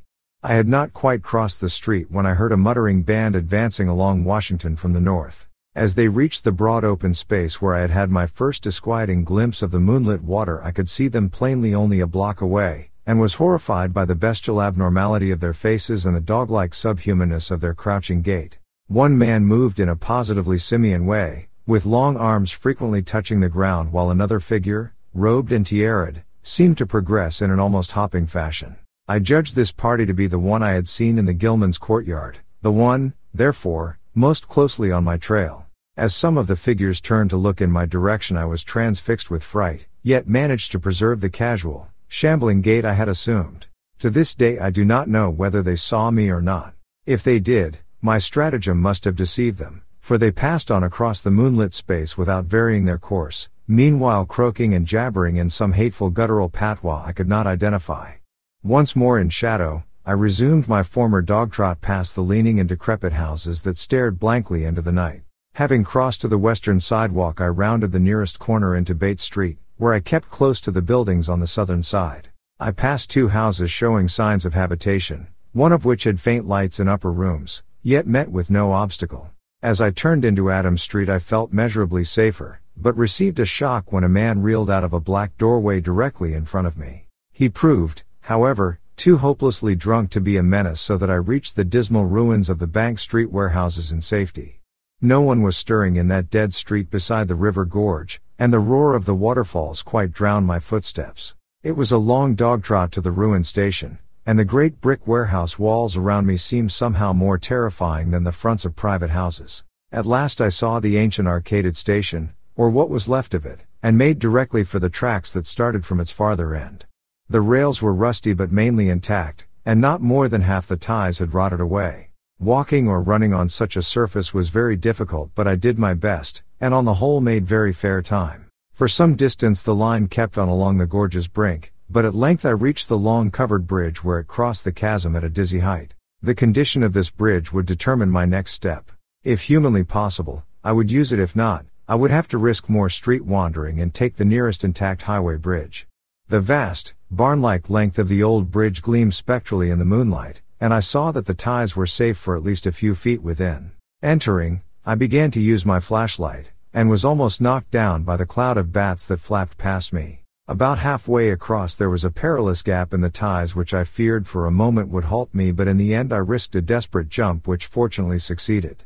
I was glad to see the moonlight again when I emerged from that macabre tunnel. The old tracks crossed River Street at grade, and at once veered off into a region increasingly rural and with less and less of Innsmouth's abhorrent fishy odor. Here the dense growth of weeds and briars hindered me and cruelly tore my clothes, but I was none the less glad that they were there to give me concealment in case of peril. I knew that much of my route must be visible from the Rowley Road. The marshy region began very shortly, with the single track on a low, grassy embankment where the weedy growth was somewhat thinner. Then came a sort of island of higher ground, where the line passed through a shallow open cut choked with bushes and brambles. I was very glad of this partial shelter, since at this point the Rowley Road was uncomfortably near according to my window view. At the end of the cut it would cross the track and swerve off to a safer distance, but meanwhile I must be exceedingly careful. I was by this time, thankfully, certain that the railway itself was not patrolled. Just before entering the cut I glanced behind me, but saw no pursuer. The ancient spires and roofs of decaying Innsmouth gleamed lovely and ethereal in the magic yellow moonlight, and I thought of how they must have looked in the old days before the shadow fell. Then, as my gaze circled inland from the town, something less tranquil arrested my notice and held me immobile for a second. What I saw, or fancied I saw, was a disturbing suggestion of undulant motion far to the south, a suggestion which made me conclude that a very large horde must be pouring out of the city along the level Ipswich Road. The distance was great, and I could distinguish nothing in detail, but I did not at all like the look of that moving column.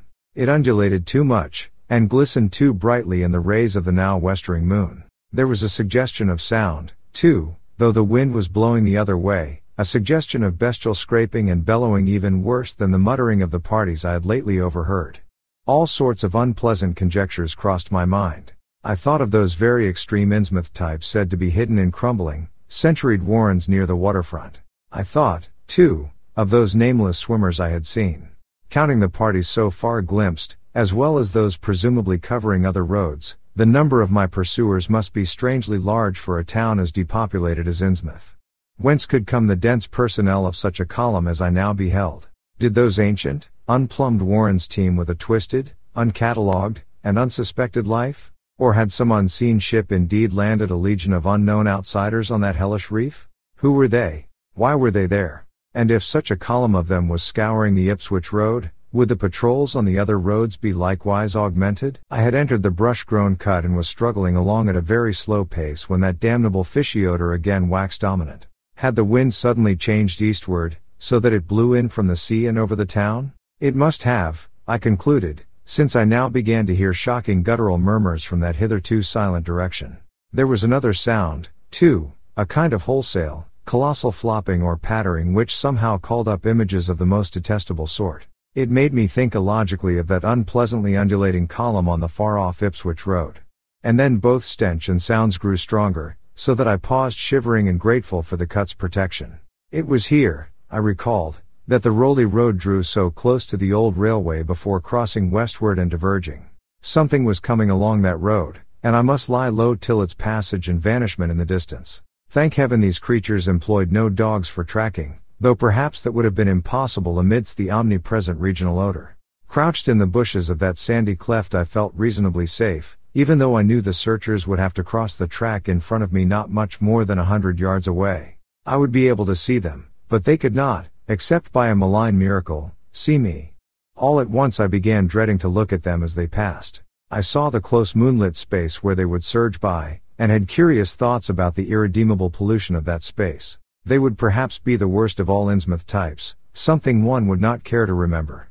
The stench waxed overpowering, and the noises swelled to a bestial babel of croaking, baying, and barking without the least suggestion of human speech. Were these indeed the voices of my pursuers? Did they have dogs after all? So far I had seen none of the lower animals in Innsmouth. That flopping or pattering was monstrous. I could not look upon the degenerate creatures responsible for it. I would keep my eyes shut till the sounds receded toward the west.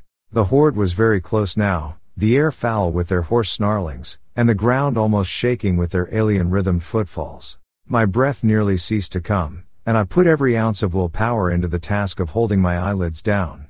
I am not even yet willing to say whether what followed was a hideous actuality or only a nightmare hallucination. The later action of the government, after my frantic appeals, would tend to confirm it as a monstrous truth, but could not an hallucination have been repeated under the quasi-hypnotic spell of that ancient, haunted, and shadowed town? Such places have strange properties, and the legacy of insane legend might well have acted on more than one human imagination amidst those dead, stench-cursed streets and huddles of rotting roofs and crumbling steeples. Is it not possible that the germ of an actual contagious madness lurks in the depths of that shadow over Innsmouth? Who can be sure of reality after hearing things like the tale of old Zadok Allen? The government men never found poor Zadok, and have no conjectures to make as to what became of him. Where does madness leave off and reality begin? Is it possible that even my latest fear is sheer delusion? But I must try to tell what I thought I saw that night under the mocking yellow moon, saw surging and hopping down the Rowley Road in plain sight in front of me as I crouched among the wild brambles of that desolate railway cut. Of course my resolution to keep my eyes shut had failed. It was foredoomed to failure, for who could crouch blindly while a legion of croaking, baying entities of unknown source flopped noisomely past, scarcely more than 100 yards away? I thought I was prepared for the worst, and I really ought to have been prepared considering what I had seen before. My other pursuers had been accursedly abnormal, so should I not have been ready to face a strengthening of the abnormal element to look upon forms in which there was no mixture of the normal at all? I did not open my eyes until the raucous clamor came loudly from a point obviously straight ahead. Then I knew that a long section of them must be plainly in sight where the sides of the cut flattened out and the road crossed the track, and I could no longer keep myself from sampling whatever horror that leering yellow moon might have to show. It was the end, for whatever remains to me of life on the surface of this earth, of every vestige of mental peace and confidence in the integrity of nature and of the human mind. Nothing that I could have imagined, nothing, even, that I could have gathered had I credited old Zadok's crazy tale in the most literal way, would be in any way comparable to the demoniac, blasphemous reality that I saw, or believe I saw. I have tried to hint what it was in order to postpone the horror of writing it down boldly. Can it be possible that this planet has actually spawned such things that human eyes have truly seen, as objective flesh, what man has hitherto known only in febrile fantasy and tenuous legend? And yet I saw them in a limitless stream, flopping, hopping, croaking, bleating, surging inhumanly through the spectral moonlight in a grotesque, malignant saraband of fantastic nightmare. And some of them had tall tiaras of that nameless whitish gold metal. And some were strangely robed. And one, who led the way, was clad in a ghoulishly humped black coat and striped trousers, and had a man's felt hat perched on the shapeless thing that answered for a head. I think their predominant color was a grayish-green, though they had white bellies. They were mostly shiny and slippery, but the ridges of their backs were scaly. Their forms vaguely suggested the anthropoid, while their heads were the heads of fish, with prodigious bulging eyes that never closed. At the sides of their necks were palpitating gills, and their long paws were webbed. They hopped irregularly, sometimes on 2 legs and sometimes on 4. I was somehow glad that they had no more than 4 limbs. Their croaking, baying voices, clearly used for articulate speech, held all the dark shades of expression which their staring faces lacked. But for all of their monstrousness they were not unfamiliar to me. I knew too well what they must be, for was not the memory of that evil tiara at Newburyport still fresh? They were the blasphemous fish frogs of the nameless design, living and horrible, and as I saw them I knew also of what that humped, tiaraed priest in the black church basement had so fearsomely reminded me. Their number was past guessing. It seemed to me that there were limitless swarms of them, and certainly my momentary glimpse could have shown only the least fraction. In another instant everything was blotted out by a merciful fit of fainting, the first I had ever had. Chapter 5.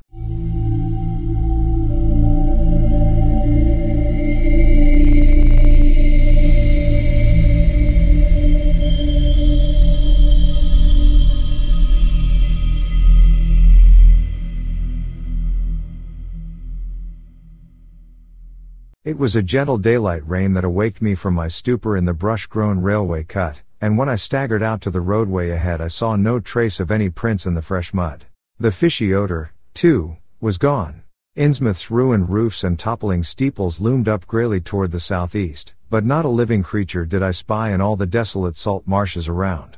My watch was still going, and told me that the hour was past noon. The reality of what I had been through was highly uncertain in my mind, but I felt that something hideous lay in the background. I must get away from evil-shadowed Innsmouth, and accordingly I began to test my cramped, wearied powers of locomotion.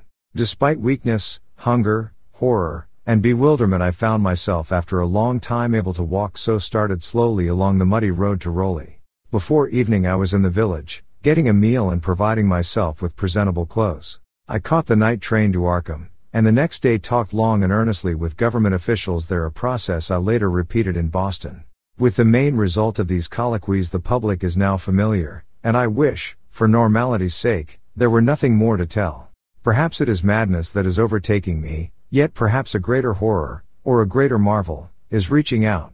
As may well be imagined, I gave up most of the foreplanned features of the rest of my tour, the scenic, architectural, and antiquarian diversions on which I had counted so heavily. Nor did I dare look for that piece of strange jewelry said to be in the Miskatonic University Museum. I did, however, improve my stay in Arkham by collecting some genealogical notes I had long wished to possess, very rough and hasty data, it is true, but capable of good use later on when I might have time to collate and codify them. The curator of the Historical Society there, Mr. E. Lapham Peabody, was very courteous about assisting me, and expressed unusual interest when I told him I was a grandson of Eliza Orne of Arkham, who was born in 1867 and had married James Williamson of Ohio at the age of 17. It seemed that a maternal uncle of mine had been there many years before on a quest much like my own, and that my grandmother's family was a topic of some local curiosity. There had, Mr. Peabody said, been considerable discussion about the marriage of her father, Benjamin Orne, just after the Civil War, since the ancestry of the bride was peculiarly puzzling. That bride was understood to have been an orphaned Marsh of New Hampshire, a cousin of the Essex County Marshes, but her education had been in France and she knew very little of her family. A guardian had deposited funds in a Boston bank to maintain her and her French governess, but that guardian's name was unfamiliar to Arkham people, and in time he dropped out of sight, so that the governess assumed his role by court appointment. The Frenchwoman, now long dead, was very taciturn, and there were those who said she could have told more than she did. But the most baffling thing was the inability of anyone to place the recorded parents of the young woman, Enoch and Lydia Messerve Marsh, among the known families of New Hampshire. Possibly, many suggested, she was the natural daughter of some Marsh of prominence. She certainly had the true Marsh eyes. Most of the puzzling was done after her early death, which took place at the birth of my grandmother, her only child. Having formed some disagreeable impressions connected with the name of Marsh, I did not welcome the news that it belonged on my own ancestral tree, nor was I pleased by Mr. Peabody's suggestion that I had the true Marsh eyes myself. However, I was grateful for data which I knew would prove valuable and took copious notes and lists of book references regarding the well-documented Orne family. I went directly home to Toledo from Boston, and later spent a month at Maumee recuperating from my ordeal. In September I entered Oberlin for my final year, and from then till the next June was busy with studies and other wholesome activities, reminded of the bygone terror only by occasional official visits from government men in connection with the campaign which my pleas and evidence had started. Around the middle of July, just a year after the Innsmouth experience, I spent a week with my late mother's family in Cleveland checking some of my new genealogical data with the various notes, traditions, and bits of heirloom material in existence there, and seeing what kind of connected chart I could construct. I did not exactly relish the task, for the atmosphere of the Williamson home had always depressed me. There was a strain of morbidity there, and my mother had never encouraged my visiting her parents as a child, although she always welcomed her father when he came to Toledo. My Arkham-born grandmother had seemed strange and almost terrifying to me, and I do not think I grieved when she disappeared. I was 8 years old then, and it was said that she had wandered off in grief after the suicide of my Uncle Douglas, her eldest son. He had shot himself after a trip to New England, the same trip, no doubt, which had caused him to be recalled at the Arkham Historical Society.